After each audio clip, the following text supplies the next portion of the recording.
ਪਹਿਲਾ ਇਹ ਪੰਜਵਾਂ ਇਹ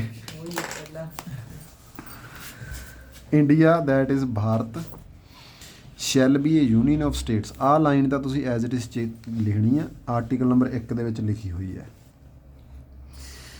ਕਹਿੰਦਾ ਜਿਹੜਾ ਇੰਡੀਆ ਹੈ ਇਹ ਵਲੰਟਰੀ ਐਗਰੀਮੈਂਟ ਨਹੀਂ ਹੈਗਾ ਸਟੇਟਾਂ ਦਾ। ਮੈਂ ਤੁਹਾਨੂੰ ਪਹਿਲਾਂ ਵੀ ਦੱਸਿਆ ਸੀ ਦੋ ਤਰ੍ਹਾਂ ਦੀ ਫੈਡਰੇਸ਼ਨ ਹੁੰਦੀ ਆ। ਇੱਕ ਤਾਂ ਆਪਾਂ ਟੀਮ ਬਣਾ ਰਹੇ ਹਾਂ ਮੰਨ ਕੇ ਚੱਲੋ, ਇੱਕ ਤਾਂ ਮੈਂਬਰ ਆਪ ਹੀ ਆ ਜਾਣ ਵੀ ਅਸੀਂ ਭਾਈ ਇਸ ਟੀਮ 'ਚ ਸ਼ਾਮਲ ਹੋਣਾ, ਇਹ ਹੁੰਦੀ ਹੈ ਵਲੰਟਰੀ। ਇੱਕ ਜਿਹੜਾ ਟੀਮ ਦਾ ਲੀਡਰ ਹੈ ਉਹ ਕਹੇ ਵੀ ਤੂੰ ਹੀ ਇੱਧਰ ਆ ਜਾ, ਸਾਡੇ ਕੰਨੀ ਆ ਜਾ, ਸਾਡੇ ਕੰਨੀ ਆ ਜਾ, ਸਾਡੇ ਕੰਨੀ ਆ ਜਾ, ਇਹ ਹੁੰਦੀ ਹੈ ਧੱਕੇ ਨਾਲ। ਇਹਨੂੰ ਕਹਿੰਦੇ ਹੁੰਦੇ ਆਪਾਂ ਹੋਲਡ ਕਰਕੇ ਰੱਖਣਾ, ਹੋਲਡਿੰਗ ਟੂਗੈਦਰ। ਆਪੇ ਆਉਂਦੇ ਆ ਜਿਹੜੇ ਉਹਨੂੰ ਕਹਿੰਦੇ ਕਮਿੰਗ ਟੂਗੈਦਰ। ਤਾਂ ਇੰਡੀਆ ਹੋਲਡਿੰਗ ਟੂਗੈਦਰ ਹੈ। ਇੰਡੀਆ ਭੱਜਦਾ ਸੀਗਾ। ਇੰਡੀਆ 'ਚ 465 ਰਾਜੇ ਸੀਗੇ। 465 ਰਾਜੇ ਕਹਿੰਦੇ ਅਸੀਂ ਇੰਡੀਆ ਨੂੰ ਨਹੀਂ ਅਪਣਾਉਣਾ, ਸਾਡਾ ਜੈਪੁਰ ਅੱਡ ਹੀ ਰਹੂਗਾ, ਵੀ ਜੈਪੁਰ ਦਾ ਝੰਡਾ ਅੱਡ ਹੋਊਗਾ, ਮੈਪ ਇੰਡੀਆ ਦਾ ਅੱਡ ਹੋਊਗਾ। ਫਿਰ ਇੰਡੀਆ 'ਚੋਂ ਆ ਮੋਰੀ ਨਿਕਲ ਜਾਂਦੀ ਮੈਪ 'ਚੋਂ। ਤਾਂ ਫਿਰ ਆਹ ਚੀਜ਼ ਨਾ ਹੋਵੇ, ਫਿਰ ਸਰਦਾਰ ਪਟੇਲ ਨੂੰ ਆਖਿਆ ਵੀ ਭਾਈ ਇਹਨਾਂ ਨੂੰ ਇਕੱਠੇ ਕਰ। 462 ਤਾਂ ਮੰਨ ਗਏ ਸੀ, 3 ਨਹੀਂ ਮੰਨੇ। ਉਹਨਾਂ ਨਾਲ ਫਿਰ ਧੱਕਾ ਕੀਤਾ ਪੁਲਿਸ ਨਾਲ, ਫੌਜ ਨਾਲ ਅਤੇ ਲੋਕਾਂ ਨੂੰ ਮਨਾ ਕੇ। ਠੀਕ ਹੈ, ਐਂ ਕਰਦੇ ਕਰਦੇ ਭਾਈ ਫਿਰ ਆਪਣੇ ਬਣ ਗਈਆਂ ਸਟੇਟਾਂ।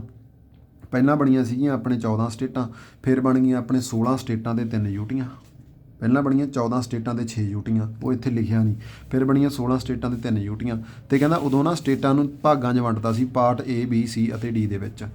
ਠੀਕ ਹੈ, ਫਿਰ ਹੌਲੀ ਹੌਲੀ ਕਰਦੇ ਸਾਰਿਆਂ ਨਾਲੋਂ ਪਹਿਲਾਂ ਬਣ ਜੂਗਾ ਆਪਣਾ ਆਂਧਰਾ ਪ੍ਰਦੇਸ਼ ਬਣ ਜੂਗਾ, ਫਿਰ ਗੁਜਰਾਤ ਬਣ ਜੂਗਾ, ਫਿਰ ਸਿੱਕਿਮ ਬਣ ਜੂਗਾ, ਫਿਰ ਤੇਲੰਗਾਨਾ ਬਣ ਜੂਗਾ। ਐਂ ਕਰਦੇ ਅੱਜ ਆਪਣੇ ਕੋਲ 28 ਸਟੇਟਾਂ ਨੇ ਅਤੇ 8 ਯੂਟੀਆਂ ਨੇ। ਠੀਕ ਹੈ, ਅਤੇ ਇਦੋਂ ਬਾਅਦ 'ਚ ਉਹਨੇ ਆਖਿਆ ਤੇਲੰਗਾਨਾ ਬਾਹਰ ਕੱਢਿਆ, ਅੱਡ ਕਰਤਾ ਆਂਧਰਾ ਤੋਂ। ਤੇਲੰਗਾਨਾ 29ਵੀਂ ਸਟੇਟ ਬਣ ਗਈ ਸੀਗੀ, ਪਰ 29ਵੀਂ ਸਟੇਟ ਹੁਣ 29 ਹੋ ਗਈਆਂ ਸੀਗੀਆਂ ਅਤੇ ਇੱਕ ਯੂਟੀ ਵੀ ਐਕਸਟਰਾ ਬਣ ਗਈ ਸੀਗੀ। ਉਦੋਂ ਬਾਅਦ 'ਚ ਕੀ ਕੀਤਾ ਇਹਨਾਂ ਨੇ, ਯੂਟੀਆਂ ਬਣਾਤੀਆਂ, ਯਾਨੀ ਕਿ ਜਿਹੜੀ ਜੰਮੂ ਕਸ਼ਮੀਰ ਸਟੇਟ ਸੀ ਉਹਦੇ 'ਚੋਂ ਕੱਢ ਦੋ ਸਟੇਟ, 28 ਰਹਿ ਗਈਆਂ ਹੁਣ, ਉਹ ਯੂਟੀ 'ਚ ਐਡ ਹੋ ਗਈ, 9 ਹੋ ਗਈਆਂ ਉਹ। ਅਤੇ ਯੂਟੀਆਂ ਵੀ ਫਿਰ 2 ਮਿਲਾਤੀਆਂ ਇਹਨਾਂ ਨੇ, ਦਾਦਰ ਨਗਰ ਅਤੇ ਦਮਨ ਦਿਊ, ਫਿਰ ਯੂਟੀਆਂ 8 ਹੀ ਹੋ ਗਈਆਂ। ਅੱਜ ਇਹ ਸਟੇਟਸ ਹੈ। ਠੀਕ ਹੈ, ਫੈਡਰਲ ਸਟਰਕਚਰ ਹੈ ਪਰ ਸਪਿਰਿਟ ਯੂਨਿਟਰੀ ਆ। ਊਂ ਤਾਂ ਆਪਾਂ ਫੈਡਰਲ ਦਾ ਮਤਲਬ ਹੈਗਾ ਵੀ ਸਟੇਟਾਂ ਕੋਲੇ ਵੀ ਫੁੱਲ ਆਜ਼ਾਦੀ ਹੈ, ਪੰਜਾਬ ਪੂਰਾ ਅੱਡ ਹੈ। ਇੰਡੀਆ ਮੰਨਦੇ ਆ ਇੰਡੀਆ ਦੇ ਵਿੱਚ, ਪਰ ਪੰਜਾਬ ਦੀ ਮਰਜ਼ੀ ਕਰਦਾ। ਪਰ ਫਿਰ ਵੀ ਮਾੜਾ ਯੂਨਿਟਰੀ ਟੱਚ ਹੈਗਾ, ਵੀ ਮੰਨਣੀ ਤਾਂ ਇਹਨਾਂ ਨੂੰ ਸੈਂਟਰ ਦੀ ਪੈਂਦੀ ਹੈ। ਤਾਂ ਫਿਰ ਜਿਹੜਾ ਯਾਰ ਫੈਡਰਲ ਵੀ ਹੋਵੇ ਅਤੇ ਯੂਨਿਟਰੀ ਵੀ ਹੋਵੇ, ਮਿਕਸ ਕੰਮ ਹੈ। ਤਾਂ ਕੁਆਸੀ ਜਿਹਾ ਹੋ ਗਿਆ, ਨਾ ਗਰਮ ਨਾ ਠੰਡਾ, ਇਹ ਕੋਸਾ ਹੋ ਗਿਆ। ਕੁਆਸੀ ਫੈਡਰੇਸ਼ਨ ਕੀ ਹੋ ਗਿਆ ਇਹ, ਇੱਥੇ ਆਹੀ ਲਾਈਨ ਲਿਖਣੀ ਆ। ਕਹਿੰਦਾ ਹਾਂ ਇਹ ਗੱਲ ਤਾਂ ਪੱਕੀ ਹੈ ਵੀ ਜੇ ਸੈਂਟਰ ਅਤੇ ਸਟੇਟ ਲੜ ਪੈਣ ਫਿਰ ਸੁਪਰੀਮ ਕੋਰਟ ਕੋਲੇ ਜਾਂਦੇ ਆ, ਅਤੇ ਚੱਲਦੀ ਜ਼ਿਆਦਾ ਕਿਹਦੀ ਹੈ, ਸੈਂਟਰ ਦੀ ਚੱਲਦੀ ਹੈ। ਊਂ ਤਾਂ ਜ਼ਿਆਦਾ ਕੌਂਸਟੀਟਿਊਸ਼ਨ ਦੀ ਚੱਲਦੀ ਹੈ, ਦੋਨਾਂ ਦੇ ਉੱਤੇ ਚੱਲਦੀ ਹੈ। ਪਰ ਜੇ ਆਪਾਂ ਦੇਖੀਏ ਪਾਵਰਾਂ ਦੀ ਚਾਹੇ ਵੰਡ ਕੀਤੀ ਹੋਈ ਹੈ, ਪਰ ਤਕੜਾ ਕੌਣ ਹੈ, ਸੈਂਟਰ ਹੀ ਤਕੜਾ ਹੈ। ਜੁਡੀਸ਼ਰੀ ਇੰਡੀਪੈਂਡੈਂਟ ਹੈ, ਸੈਂਟਰ ਥੋੜ੍ਹਾ ਜਿਹਾ ਸਟਰੋਂਗ ਹੈ, ਤਾਂ ਕਰਕੇ ਯੂਨਿਟਰੀ ਟੱਚ ਹੈ ਥੋੜ੍ਹਾ ਜਿਹਾ। ਠੀਕ ਹੈ, ਅੱਗੇ ਆਪਾਂ ਦੇਖਦੇ ਹਾਂ ਜਿਹੜਾ ਕੌਂਸਟੀਟਿਊਸ਼ਨ ਹੈ। ਕੌਂਸਟੀਟਿਊਸ਼ਨ ਤਾਂ ਇਹ ਕਹਿੰਦਾ ਵੀ ਭਾਈ ਤੁਸੀਂ ਮਿਕਸਚਰ ਬਣ ਕੇ ਰਹੋ। ਕੀ ਬਣ ਕੇ ਰਹੋ, ਮਿਕਸਚਰ ਦੋਨਾਂ ਦਾ, ਕੁਆਸੀ ਜਿਹਾ ਬਣ ਕੇ ਰਹੋ। ਫਿਰ ਮਿਕਸਚਰ ਦੀ ਗੱਲ ਕਰ ਲਓ, ਮਿਕਸਚਰ ਰਿਜਿਡਿਟੀ ਅਤੇ ਫਲੈਕਸੀਬਿਲਿਟੀ ਦਾ।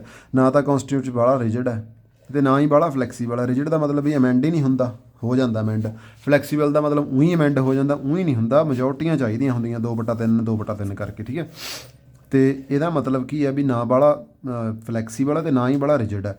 ਇਸੇ ਕਰਕੇ ਆਪਣਾ ਮਿਕਸ ਜਿਹਾ ਕੰਮ ਹੈ ਭਾਈ। ਸਿੰਪਲ ਮੈਥਡ ਦੇ ਨਾਲ ਇੱਥੇ ਕੁਛ ਨਹੀਂ ਲਿਖਿਆ, 2/3 ਮੈਜੋਰਟੀ ਦੇ ਨਾਲ ਕੀ ਹੋ ਜਾਂਦਾ, ਅਮੈਂਡਮੈਂਟ ਹੋ ਜਾਂਦੀ ਹੈ।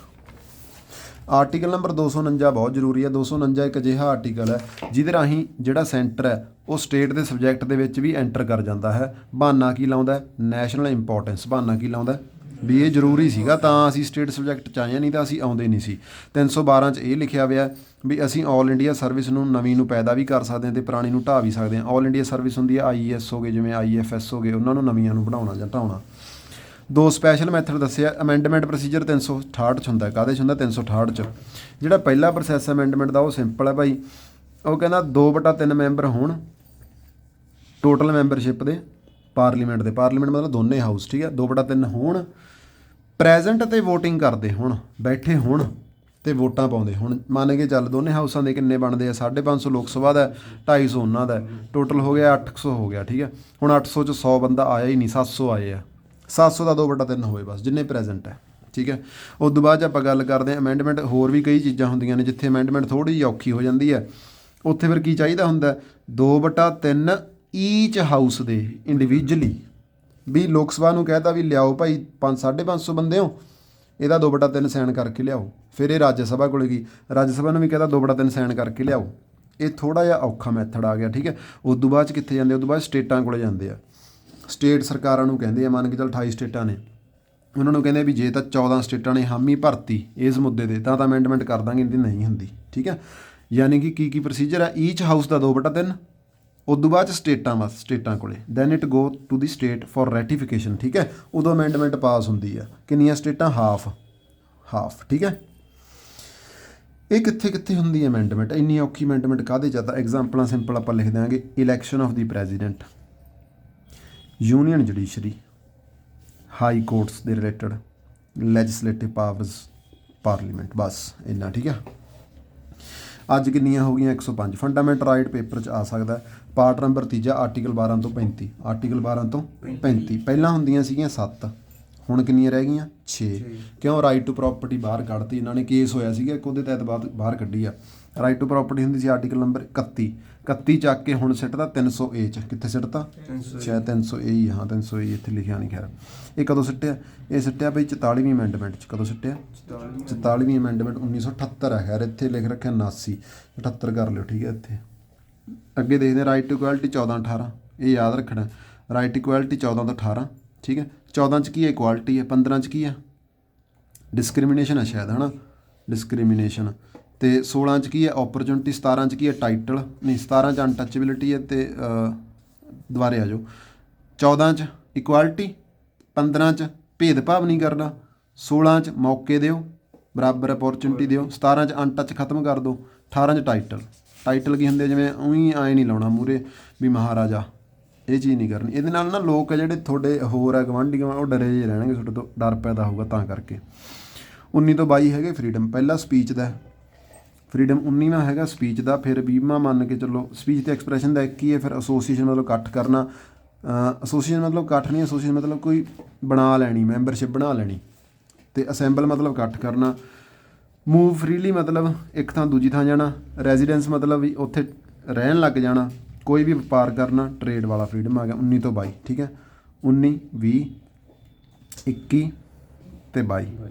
ਠੀਕ ਹੈ, ਅੱਗੇ ਦੇਖਦੇ ਹਾਂ ਆਰਟੀਕਲ 20 'ਚ ਅੱਡ ਚੀਜ਼ਾਂ ਨੇ। 19 ਜੀ ਹੈ ਭਾਈ, ਇਹ ਸਾਰਾ ਕੁਝ 19 ਜੀ ਹੈ। 19 1, 19 2, 19 3, 19 4, 19 5 ਆਏ ਆ, ਇਹ ਬਰੈਕਟਾਂ 'ਚ ਆ ਗਿਆ। ਇਹ 20 'ਚ ਕੀ ਹੈ? 20 'ਚ ਪਤਾ ਕੀ ਆ ਗਿਆ? 20 'ਚ ਆ ਗਿਆ ਕਨਵਿਕਸ਼ਨ ਦੀ ਪ੍ਰੋਟੈਕਸ਼ਨ ਕਰਨੀ। ਅਸਲ 'ਚ ਆ ਪਤਾ ਕੀ ਇੱਕ ਚੀਜ਼ ਹੈ, ਮੰਨ ਕੇ ਚੱਲ ਹੁਣ ਤੈਨੂੰ ਜੇਲ੍ਹ 'ਚ ਕਰ ਲਿਆ, ਹੁਣ ਆਏ ਨਹੀਂ ਹੈਗਾ ਵੀ ਤੂੰ ਦੋਸ਼ੀਆਂ ਦੇ ਤੇਰੇ ਕੋਲ ਕੋਈ ਹੱਕ ਹੀ ਹੈ ਨਹੀਂ, ਤੇਰੇ ਕੋਲੇ ਵੀ ਹੱਕ ਹੈਗੇ ਆ। ਆਰਟੀਕਲ 20 'ਚ ਹੈ ਤੇਰੇ ਕੋਲੇ ਹੱਕ, ਤੇਰੇ ਕੋਲੇ ਆਰਟੀਕਲ 20 'ਚ ਹੈ। ਠੀਕ ਹੈ, 21 'ਚ ਕੀ ਆ ਗਿਆ? 21 'ਚ ਆ ਗਿਆ ਲਾਈਫ ਤੇ ਲਿਬਰਟੀ। ਇਹ ਸਾਰਿਆਂ ਨਾਲੋਂ ਵੱਡਾ ਰਾਈਟ ਹੈ, ਇਹਨੂੰ ਕਦੇ ਵੀ ਐਮਰਜੈਂਸੀ 'ਚ ਵੀ ਖੋਹ ਨਹੀਂ ਸਕਦੇ ਆਪਾਂ। ਠੀਕ ਹੈ, ਐਮਰਜੈਂਸੀ ਸਾਰੇ ਰਾਈਟ ਤੁਹਾਡੇ ਬੰਦ ਹੋ ਜਾਣਗੇ, ਅਤੇ 21 ਤੇ 20 ਬਚਿਆ ਰਹੂਗਾ। ਸਮਝਦੇ ਹੋ? ਇਹ ਆ ਗਿਆ 21A ਕੀ ਹੈ? 21A ਹੈਗਾ ਭਾਈ ਐਜੂਕੇਸ਼ਨ। 86ਵੀਂ ਅਮੈਂਡਮੈਂਟ ਦੇ ਵਿੱਚ, 86ਵੀਂ ਅਮੈਂਡਮੈਂਟ ਸ਼ਾਇਦ 2002 ਪਤਾ ਨਹੀਂ ਕਦੋਂ 'ਚ ਆਈ ਸੀਗੀ, 2004 'ਚ। ਕੀ ਹੈ ਇਹ? ਐਜੂਕੇਸ਼ਨ ਵਾਲਾ। ਫਿਰ 22 'ਚ ਕੀ ਹੈ? 22 'ਚ ਹੈਗਾ ਅਰੈਸਟ ਅਤੇ ਡਿਟੈਂਸ਼ਨ। ਉਹੀ ਆ ਗਿਆ 22 'ਚ ਵੀ, ਥੋੜ੍ਹਾ ਜਿਹਾ ਅਰੈਸਟ ਜਿਹੜੇ ਕਰਦੇ ਜਿਨ੍ਹਾਂ ਨੂੰ ਆਪਾਂ, ਉਹਨਾਂ ਦੇ ਵੀ ਹੱਕ ਹੁੰਦੇ ਆ, ਉਹਨਾਂ ਨੂੰ ਆਪਾਂ ਦੋਸ਼ੀ ਤਾਂ ਮੰਨ ਲੈਂਦੇ ਹਾਂ, ਪਰ ਉਹਨਾਂ ਦੇ ਹੱਕ ਨਹੀਂ ਖੋਣੇਗੇ ਆਪਾਂ, ਇਹ ਚੀਜ਼ ਹੈ। ਠੀਕ ਹੈ, 19(1)A ਥੋੜ੍ਹਾ ਜਿਹਾ ਧਿਆਨ 'ਚ ਰੱਖ ਲਿਓ। ਨੈਸ਼ਨਲ ਫਲੈਗ ਨੂੰ ਚਲਾਉਣ ਦਾ ਤੁਹਾਡੇ ਕੋਲ ਪੂਰਾ ਹੱਕ ਹੈ। ਠੀਕ ਹੈ, ਜੇ ਮੰਨ ਕੇ ਚਲੋ ਤੁਸੀਂ ਆਪਦੇ ਕੋਠੇ 'ਤੇ ਕੋਈ ਐਂ ਝੰਡਾ ਲਹਿਰਾ ਰਹੇ ਹੋ, ਤੁਹਾਨੂੰ ਰੋਕ ਨਹੀਂ ਸਕਦਾ। ਉਸ ਤੋਂ ਬਾਅਦ 'ਚ ਆ ਗਿਆ ਆਪਾਂ 97ਵੀਂ ਅਮੈਂਡਮੈਂਟ 2012। ਸਾਲ ਯਾਦ ਰੱਖਣੇ ਹੁੰਦੇ ਆ ਆਪਾਂ, ਜੇ ਬਾਈ ਚਾਂਸ ਪੇਪਰ ਔਖਾ ਜਿੱਦਾਂ ਪਾ ਸਕਦੇ ਆ। 97ਵੀਂ ਅਮੈਂਡਮੈਂਟ 2012। ਇਹਦੇ ਵਿੱਚ ਕੀ ਆ? ਇਹਦੇ ਵਿੱਚ ਲਿਖਿਆ ਹੈਗਾ ਕੋਆਪਰੇਟਿਵ ਸਿਕਿਉਰਿਟੀ ਹੈ ਤੁਹਾਡੇ ਕੋਲ, ਐਸੋਸੀਏਸ਼ਨ ਬਣਾ ਲਓ। ਤੁਹਾਡੇ ਕੋਲ ਕੋਆਪਰੇਸ਼ਨਾਂ ਬਣਾਉਣ ਦੀ, ਐਸੋਸੀਏਸ਼ਨ ਬਣਾਉਣ ਦੀ ਪੂਰੀ ਆਜ਼ਾਦੀ ਹੈ। 97ਵੀਂ ਅਮੈਂਡਮੈਂਟ 2012। ਠੀਕ ਹੈ, ਯਾਦ ਕੀ ਰੱਖਣਾ? ਇਕੱਲਾ 19 ਤੋਂ 22। 19 'ਚ ਫਰੀਡਮ ਹੈ, 20 'ਚ ਕਨਵਿਕਸ਼ਨ ਹੈ, 21 'ਚ ਕੀ ਹੈ? ਲਾਈਫ ਤੇ ਲਿਬਰਟੀ। 21A 'ਚ ਕੀ? ਐਜੂਕੇਸ਼ਨ। 22 'ਚ ਕੀ ਹੈ? 22 'ਚ ਕੀ ਸੀਗਾ? ਨਹੀਂ, 22 'ਚ ਸੀਗਾ ਅਰੈਸਟ। 23 ਤੇ 24 ਕੀ ਹੈ? ਐਕਸਪਲੋਇਟੇਸ਼ਨ ਤੋਂ ਬਚਾ ਕੇ ਰੱਖੋ। ਐਕਸਪਲੋਇਟੇਸ਼ਨ ਮਤਲਬ ਕਿਸੇ ਨੂੰ ਖਰਾਬ ਨਹੀਂ ਕਰਨਾ ਗਾ, ਧੱਕੇ ਨਾਲ ਕਿਸੇ ਤੋਂ ਦਿਹਾੜੀ ਨਹੀਂ ਕਰਾਉਣੀ। ਦਿਹਾੜੀ ਦੇ ਵਿੱਚ ਆ ਜਾਂਦਾ ਵੀ ਹਿਊਮਨ ਟਰੈਫਿਕਿੰਗ ਨਹੀਂ ਕਰਨੀ, ਦੇਹ ਦਾ ਧੰਦਾ ਨਹੀਂ ਕਰਨਾ। 24 ਦੇ ਵਿੱਚ ਆ ਜਾਂਦਾ ਵੀ ਜਵਾਕਾਂ ਤੋਂ ਹਜ਼ਾਰਡਸ ਮਾੜੇ ਕੰਮ ਨਹੀਂ ਕਰਾਉਣੇ, ਲੇਬਰ ਨਹੀਂ ਕਰਾਉਣੀ ਜਾਂ ਇਹੋ ਜਿਹਾ ਕੁਛ। 25 ਤੋਂ 28 ਇੰਪੋਰਟੈਂਟ ਹੈ, ਰਿਲੀਜਨ ਆ ਗਿਆ। ਠੀਕ ਹੈ, ਤਾਂ ਇਹਦੇ ਵਿੱਚ ਨਾ ਗੱਲਾਂ ਕਰਨ ਦੀ ਲੋੜ ਨਹੀਂ ਗੀ, ਇਹਦੇ ਸਿੰਪਲ ਤੁਸੀਂ ਲਿਖ ਦਿਓ 25 ਤੋਂ 28 ਰਿਲੀਜਨ ਹੈ। ਮਤਲਬ ਕੀ ਹੈ? ਨਾ ਤਾਂ ਕੋਈ ਧਾਰਮਿਕ ਸਥਾਨ ਨੇ ਟੈਕਸ ਭਰਨਾ ਹੁੰਦਾ, ਕੋਈ ਵੀ ਧਰਮ ਤੁਸੀਂ ਅਪਣਾ ਲਓ, ਤੁਹਾਨੂੰ ਕੋਈ ਰੋਕ ਨਹੀਂ ਸਕਦਾ। ਤੁਸੀਂ ਧਰਮ ਚੇਂਜ ਵੀ ਕਰ ਸਕਦੇ, ਤੁਹਾਡੇ ਕੋਲ ਪੂਰੀ ਆਜ਼ਾਦੀ ਹੈ। ਠੀਕ ਹੈ, ਅਤੇ ਜੇ ਕਿਸੇ ਧਰਮ ਦਾ ਤੁਸੀਂ ਹੋਰ ਥੋੜ੍ਹਾ ਜਿਹਾ ਉਹਨੂੰ ਚੜਾਉਣ ਵਾਸਤੇ ਧਰਮ ਨੂੰ ਤੁਸੀਂ ਕੋਈ ਵੀ ਸਕੂਲ ਕਾਲਜ ਖੋਲ੍ਹ ਸਕਦੇ ਹੋ ਧਾਰਮਿਕ। ਠੀਕ ਹੈ ਨਾ, ਇਹ 25 ਤੋਂ 28 ਹੈ। 29 ਤੋਂ 30 ਕਲਚਰਲ ਅਤੇ ਐਜੂਕੇਸ਼ਨ ਹੈ। ਤੁਸੀਂ ਆਪ ਦਾ ਕਲਚਰ ਬਚਾ ਕੇ ਰੱਖਣਾ, ਇਹ ਤੁਹਾਡੇ ਕੋਲ ਪੂਰਾ ਹੱਕ ਹੈ। ਐਜੂਕੇਸ਼ਨ ਦਾ ਮਤਲਬ ਕੀ ਹੈ ਵੀ ਜਿਹੜਾ ਤੁਹਾਡਾ ਕਲਚਰ ਹੈ ਜਾਂ ਜਿਹੜੀ ਤੁਹਾਡੀ ਲੈਂਗੁਏਜ ਹੈ, ਤੁਸੀਂ ਉਹਦੇ ਹਿਸਾਬ 'ਚ ਆਪਦਾ ਸਕੂਲ ਖੋਲ੍ਹ ਸਕਦੇ ਹੋ, ਠੀਕ ਹੈ। ਸਕੂਲ ਕਹਿ ਲਓ ਜਾਂ ਐਜੂਕੇਸ਼ਨ ਸੰਸਥਾ। ਅੱਗੇ ਦੇਖਦੇ ਹਾਂ, ਆਵੇ ਪ੍ਰੋਪਰਟੀ ਹੁਣ ਕਿੱਧਰ ਆ ਗਈ, 300A 'ਚ ਆ ਗਈ। ਪ੍ਰੋਪਰਟੀ ਵਾਲਾ 42ਵੀਂ ਅਮੈਂਡਮੈਂਟ 'ਚ ਕੀਤਾ ਸੀ ਇਹਨਾਂ ਨੇ। ਮੈਂ ਵੀ ਕਿਤੇ 44ਵੀਂ ਕਿਉਂ ਲਿਖਤਾ, ਗਲਤ ਲਿਖੀ ਬੈਠੇ ਤੇ ਹੋਰ ਕੁਛ ਹੈ ਤਾਂ, ਠੀਕ ਹੈ। ਧਿਆਨ ਨਾਲ ਸੁਣ ਲਓ, ਪ੍ਰੋਪਰਟੀ ਪਹਿਲਾਂ ਕਿੱਥੇ ਬੈਠੀ ਸੀਗੀ, ਆਰਟੀਕਲ ਨੰਬਰ 31 'ਚ, ਹੁਣ ਕਿੱਥੇ ਹੈ 300A 'ਚ। ਕਦੋਂ ਬਦਲੀ, 76 'ਚ। 76 ਕੀ ਹੈ, 42। ਇਹ ਮਿੰਨੀ ਕੌਨਸਟੀਟਿਊਸ਼ਨ ਵੱਜਦਾ, ਇਹ ਸਾਰਿਆਂ ਨਾਲੋਂ ਮੇਨ ਅਮੈਂਡਮੈਂਟ ਇਹੀ ਹੈ ਆਪਣੇ ਸੰਵਿਧਾਨ ਦੀ, ਸਾਰਿਆਂ ਨਾਲੋਂ ਤਕੜੀ ਅਮੈਂਡਮੈਂਟ ਹੈ, ਇਹ ਇੰਪੋਰਟੈਂਟ ਹੈ। ਆਹ ਬਹੁਤ ਇੰਪੋਰਟੈਂਟ ਹੈ, ਪੇਪਰ 'ਚ ਆਉਂਦਾ ਹੀ ਆਉਂਦਾ ਇਹ। Right to constitution remedy, article number 32, Ambedkar ਨੇ ਇਹਨੂੰ ਸੰਵਿਧਾਨ ਦਾ ਦਿਲ ਆਖਿਆ, heart and soul of the constitution ਆਖਿਆ ਇਹਨੂੰ, ਠੀਕ ਹੈ। ਕਈਆਂ ਨੇ ਆਤਮਾ ਆਖਿਆ, ਵੈਸੇ ਅੰਬੇਦਕਰ ਦਾ ਹੀ ਆਊਗਾ ਕਮੈਂਟ ਇਕੱਲਾ। ਇਹਦੇ 'ਚ ਇੰਨਾ ਜ਼ਰੂਰੀ ਕਿਉਂ ਹੈ, ਇਹਦੇ 'ਚ ਰਿਟਾਂ ਆ ਜਾਂਦੀਆਂ, ਕੀ ਆ ਜਾਂਦੀਆਂ ਨੇ, ਹੈਬਿਸ ਕਾਰਪਸ, ਮੈਂਡਾਮਸ, ਪ੍ਰੋਹੀਬਿਸ਼ਨ, ਕੋਵਰੰਟੋ ਤੇ ਸਰਟਿਓਰਾਰੀ, ਠੀਕ ਹੈ। ਇਹ ਹੈਬਿਸ ਕਾਰਪਸ ਇਹ ਆਉਣਗੀਆਂ ਤੁਹਾਨੂੰ ਇਸ ਚੈਪਟਰ 'ਚ ਅੱਗੇ, ਹੈ ਨਾ, ਠੀਕ ਹੈ। ਅੱਗੇ ਕੀ ਹੈ, NHRC। ਆ NHRC ਦੀ ਫੁੱਲ ਫਾਰਮ ਤੁਸੀਂ ਯਾਦ ਰੱਖਣੀ ਹੈ। ਇਹ ਹਿਊਮਨ ਰਾਈਟ ਕਮਿਸ਼ਨ ਹੁੰਦੇ ਆ, ਮੂਹਰੇ ਬਸ ਨੈਸ਼ਨਲ ਲਾਤਾ। ਇੱਕ ਹੁੰਦਾ SHRC, ਇਹ ਹਿਊਮਨ ਰਾਈਟ ਕਮਿਸ਼ਨ ਹੈ, ਮੂਹਰੇ ਸਟੇਟ ਲਾਤਾ। ਅਸਲ 'ਚ ਇਹ ਹੈ ਕਿ ਬੰਦੇ ਦੇ ਰੱਖਾਂ ਦੇ ਕਮਿਸ਼ਨ ਬਣਿਆ, ਇਹਨਾਂ ਨੂੰ ਬਚਾਉਣਾ ਹੈ, ਹੱਕਾਂ ਨੂੰ ਬਚਾਉਣ ਵਾਸਤੇ ਕਮਿਸ਼ਨ ਬਣਾ ਲਿਆ। ਬਚਾਉਣ ਵਾਸਤੇ ਕੀ ਬਣਾ ਲਿਆ, ਕਮਿਸ਼ਨ। ਇਹਦੀ ਪੂਰੀ ਆਜ਼ਾਦੀ ਹੈ, ਕਮਿਸ਼ਨ ਬਣਾ ਸਕਦੇ ਆ ਉਹ, ਠੀਕ ਹੈ। ਅਸਲ 'ਚ ਕੋਰਟ ਜਾਣਾ ਕਈਆਂ ਨੂੰ ਔਖਾ ਲੱਗਦਾ, ਪਹਿਲਾਂ ਉਹ ਇੱਥੇ ਜਾਣਗੇ। ਇਹ ਜਿਹੜੀ ਕਮਿਸ਼ਨ ਹੈ ਇਹ ਕੋਰਟ ਦਾ ਦਰਵਾਜ਼ਾ ਖੜਕਾਊਗੀ ਫਿਰ, ਠੀਕ ਹੈ ਨਾ। ਸਿਰਫ ਫੁੱਲ ਫਾਰਮ ਯਾਦ ਕਰਨੀ ਹੈ, ਕਾਰਨ ਕੀ ਕਿਉਂ ਬਣਾ ਰਹੇ ਆ, ਬੰਦਿਆਂ ਨੂੰ ਬਚਾਉਣਾ ਹੈ ਜਿਹੜੇ ਛੋਟੀ ਜਾਤੀ ਦੇ ਲੋਕ ਨੇ। ਆਹ ਬਹੁਤ ਇੰਪੋਰਟੈਂਟ ਹੈ ਭਾਈ, ਫੰਡਾਮੈਂਟਲ ਡਿਊਟੀਜ਼। ਹੁਣ ਜਨਤਾ ਕਹਿੰਦੀ ਰਾਈਟਸ ਤਾਂ ਤੁਹਾਨੂੰ ਦੇਤੇ, ਤੇ ਫਿਰ ਇਹਨਾਂ ਦੀ ਕੋਈ ਜ਼ਿੰਮੇਵਾਰੀ ਨਹੀਂ ਬਣਦੀ, ਡਿਊਟੀ ਨਹੀਂ ਬਣਦੀ। ਅਸਲ 'ਚ ਕੀ ਹੋਇਆ ਸੀਗਾ, ਦੰਗੇ ਹੋਏ ਸੀਗੇ ਆਪਣੇ, ਤੇ ਦੰਗੇ ਦਾ ਕੀ ਹੋਏ ਸੀ, 1972 ਦੀ ਗੱਲ ਹੈ। ਖੈਰ ਉਦੋਂ ਜੰਗ ਹੋਈ ਸੀ 71 'ਚ ਆਪਣੀ ਪਾਕਿਸਤਾਨ ਨਾਲ, ਸ਼ਾਇਦ ਬੰਗਲਾਦੇਸ਼ ਬਣਿਆ ਸੀਗਾ। ਉਦੋਂ ਨਾ ਝੰਡਾ ਲੋਕ ਉਹੀ ਚੱਕੀ ਫਿਰਦੇ ਸੀ, ਪੈਰਾਂ 'ਚ ਵਧਾਉਣੀ ਫਿਰਦੇ ਸੀ ਝੰਡੇ ਨੂੰ। ਤਾਂ ਇੰਦਰਾ ਗਾਂਧੀ ਕਹਿੰਦੀ ਵੀ ਝੰਡੇ ਦਾ ਅਪਮਾਨ ਕਰੀ ਜਾਂਦੇ, ਇਹਦੀ ਸੈਟਿੰਗ ਕਰੋ ਕੋਈ। ਉਹਨੇ ਫਿਰ ਨਵੀਂ ਚੀਜ਼ ਲਾਂਚ ਕਰਤੀ, 4A। 4A ਨਵਾਂ ਭਾਗ ਹੀ ਪਾਤਾ, ਆਰਟੀਕਲ ਵੀ ਨਵਾਂ ਹੀ ਆ ਗਿਆ। ਇੱਕ ਹੀ ਆਰਟੀਕਲ 51A, ਉਹਦੇ ਡਿਊਟੀਜ਼ ਆ ਜਾਂਦੀਆਂ ਨੇ। ਕੀ ਆ ਜਾਂਦੀਆਂ ਨੇ, ਡਿਊਟੀਜ਼। A ਤੋਂ ਲੈ ਕੇ K ਤੱਕ ਹੈ, A ਤੋਂ ਲੈ ਕੇ K ਤੱਕ, ਠੀਕ ਹੈ। A ਹੈਗੀ ਹੈ ਨੈਸ਼ਨਲ ਫਲੈਗ ਨੂੰ ਬਚਾਓ, B ਹੈਗੀ ਹੈ ਆਈਡੀਆਜ਼ ਚੱਕੋ, ਜਿਨ੍ਹਾਂ ਨੇ ਭਗਤ ਸਿੰਘ ਹੋਰਾਂ ਦੇ ਆਈਡੀਆਜ਼ ਨੂੰ ਮਨ 'ਚ ਵਸਾਓ, ਠੀਕ ਹੈ। C ਹੈਗੀ ਹੈ ਇੰਡੀਆ ਦੀ ਯੂਨਿਟੀ ਬਚਾ ਕੇ ਰੱਖੋ, D ਹੈਗੀ ਹੈ ਡਿਫੈਂਡ ਕਰ ਇੰਡੀਆ ਨੂੰ, D ਤੇ ਡਿਫੈਂਡ, ਇਹ ਯਾਦ ਕਰ ਲਈ, ਠੀਕ ਹੈ। F ਤੇ ਕੀ ਹੈ, ਸੌਰੀ E ਤੇ ਕੀ ਹੈ, E ਤੇ ਹੈਗਾ ਬ੍ਰਦਰਹੁੱਡ, ਸਾਰੇ ਇਕੱਠੇ ਰਹੋ ਭਾਈ। E ਤੇ ਕੀ ਹੈ, ਬ੍ਰਦਰ। F ਤੇ ਕੀ ਹੈ, ਹੈਰੀਟੇਜ, F ਤੇ ਕੀ ਹੈ, ਹੈਰੀਟੇਜ। G ਤੇ ਕੀ ਹੈ, G ਤੇ ਹੈਗਾ ਐਨਵਾਇਰਨਮੈਂਟ। H ਤੇ ਕੀ ਹੈ, ਸਾਇੰਸ, H ਤੇ ਹੈਗੀ ਸਾਇੰਟੀਫਿਕ ਟੈਂਪਰ ਨੂੰ ਬਚਾ ਕੇ ਰੱਖੋ, ਵੀ ਨੌਲੇਜ ਪ੍ਰਾਪਤ ਕਰੋ। I ਤੇ ਕੀ ਹੈ, ਪਬਲਿਕ ਪ੍ਰੋਪਰਟੀ ਨੂੰ ਬਚਾਓ। J ਤੇ ਕੀ ਹੈ, ਐਕਸੀਲੈਂਟ ਬਣੋ, ਐਕਸੀਲੈਂਟ ਹਰੇਕ ਕੰਮ 'ਚ। K ਤੇ ਕੀ ਹੈ, K ਤੇ ਉਹੀ ਹੈ ਐਜੂਕੇਸ਼ਨ ਵਗੈਰਾ। 6 ਤੋਂ ਲੈ ਕੇ 14 ਸਾਲ ਤੱਕ ਜਵਾਕਾਂ ਨੂੰ ਕਹਿੰਦਾ ਐਜੂਕੇਸ਼ਨ ਦੀ ਦਿਓ, ਰਾਈਟ। ਸਮਝ ਗਿਆ। A ਤੋਂ K ਹੈ ਇਹ, ਰੈਦਰ ਦੈਨ 1 ਤੋਂ 11 ਲਿਖ ਦਿਓ, A ਤੋਂ K ਲਿਖ ਦਿਓ। ਕੌਨਸਟੀਟਿਊਸ਼ਨ A ਤੋਂ K ਹੀ ਲਿਖਿਆ ਆਪਣੇ 'ਚ। ਅੱਗੇ ਦੇਖਦੇ ਹਾਂ, ਫੰਡਾਮੈਂਟਲ ਡਿਊਟੀ ਨੂੰ ਧੱਕੇ ਨਾਲ ਤੁਸੀਂ ਮਨਵਾ ਨਹੀਂ ਸਕਦੇ ਕੋਰਟ 'ਚ ਜਾ ਕੇ, ਰਾਈਟਸ ਨੂੰ ਮਨਵਾ ਸਕਦੇ ਹੋ। ਇਹ ਵੀ ਇੱਕ ਇੰਪੋਰਟੈਂਟ ਪੁਆਇੰਟ ਹੈ। ਜਿਹਨੂੰ ਆਪਾਂ ਕੋਰਟ 'ਚੋਂ ਲੈ ਸਕਦੇ ਹਾਂ ਵੀ ਸਾਨੂੰ ਮਿਲੀ ਨਹੀਂ, ਉਹ ਹੁੰਦੀਆਂ ਜਸਟੀਸ਼ੀਏਬਲ। ਜਿਹਨੂੰ ਨਹੀਂ ਲੈ ਸਕਦੇ ਉਹ ਕੀ ਹੁੰਦੀਆਂ, ਨਾਨ ਜਸਟੀਸ਼ੀਏਬਲ, ਠੀਕ ਹੈ। ਹਾਂ ਕਰ ਲਓ, ਚਲੋ ਆ ਜਾਓ ਬਈ। ਦੇਖੋ ਕੀ ਹੈ, DPSP ਦੀ ਗੱਲ ਕਰਦੇ ਹਾਂ। ਇਹ DPSP ਇੱਕ ਹੋਰ ਚੀਜ਼ ਆ ਗਈ। ਇਹ ਨਾ ਹੁਣ ਦੇਖੋ, ਡਾਇਰੈਕਟਿਵ ਮਤਲਬ ਡਾਇਰੈਕਸ਼ਨਾਂ ਦੇਣੀਆਂ, ਪ੍ਰਿੰਸੀਪਲ ਮਤਲਬ ਆਦੇਸ਼। ਕਿਹਨੂੰ ਦੇਣੇ ਆ, ਸਟੇਟ ਨੂੰ। ਸਟੇਟ ਕੀ ਹੁੰਦੀ ਹੈ, ਸਰਕਾਰ। ਐਂ ਵੀ ਬਣਾਤਾ ਉਹਨਾਂ ਨੇ ਇੱਕ, ਕਈ ਵਾਰੀ ਮੰਨ ਕੇ ਚੱਲ ਮੋਦੀ ਸਰਕਾਰ ਕਹਿ ਲਾ ਜਾਂ ਪੰਜਾਬ ਸਰਕਾਰ ਧੱਕਾ ਹੀ ਕਰਨ ਲੱਗ ਗਈ ਤੁਹਾਡੇ ਨਾਲ, ਫਿਰ ਤੁਸੀਂ 36 ਤੋਂ 51 ਮੂਹਰੇ ਲਿਆਓਗੇ ਇਹਨਾਂ ਦੇ, ਕਹੋਗੇ ਨਹੀਂ ਬਾਈ ਧੱਕਾ ਨਹੀਂ ਕਰ ਸਕਦੇ। ਪਾਰਟ 4 ਆਰਟੀਕਲ 36 ਤੋਂ 51, ਠੀਕ ਹੈ। ਹੁਣ ਇਹ ਅਸਲ 'ਚ ਹੈ ਕਿ ਇਹ ਤਗੜੇ ਲੀਡਰਾਂ ਦੇ ਆਈਡੀਆਜ਼ ਚੱਕੇ, ਗਾਂਧੀ ਦੇ ਚੱਕ ਲਏ, ਕਾਰਲ ਮਾਰਕਸ ਦੇ ਚੱਕ ਲਏ, ਜਾਂ ਕੋਈ ਹੋਰ ਫੈਬੀਅਨ, ਇਹ ਵੀ ਕੋਈ ਬੰਦਾ ਸੀਗਾ, ਗਾਂਧੀ ਆਪਣੇ ਵਾਲਾ ਆ ਗਿਆ, ਠੀਕ ਹੈ। ਇਹਨਾਂ ਦੇ ਆਈਡੀਆਜ਼ ਨੂੰ ਕਾਪੀ ਪੇਸਟ ਕੀਤਾ ਹੋਇਆ ਇਹਨਾਂ ਨੇ। ਵੀ ਗਾਂਧੀ ਕਹਿੰਦਾ ਹੁੰਦਾ ਸੀ ਵੀ ਜਿਹੜਾ ਹਿੰਦੁਸਤਾਨ ਦੀ ਜਿਹੜੀ ਜੜ ਆ ਉਹ ਕਿੱਥੇ, ਪਿੰਡਾਂ 'ਚ ਆਓ, ਤਾਂ ਉਹ ਵੀ ਗੱਲ ਲਿਖੀ ਹੋਈ ਹੈ, ਠੀਕ ਹੈ।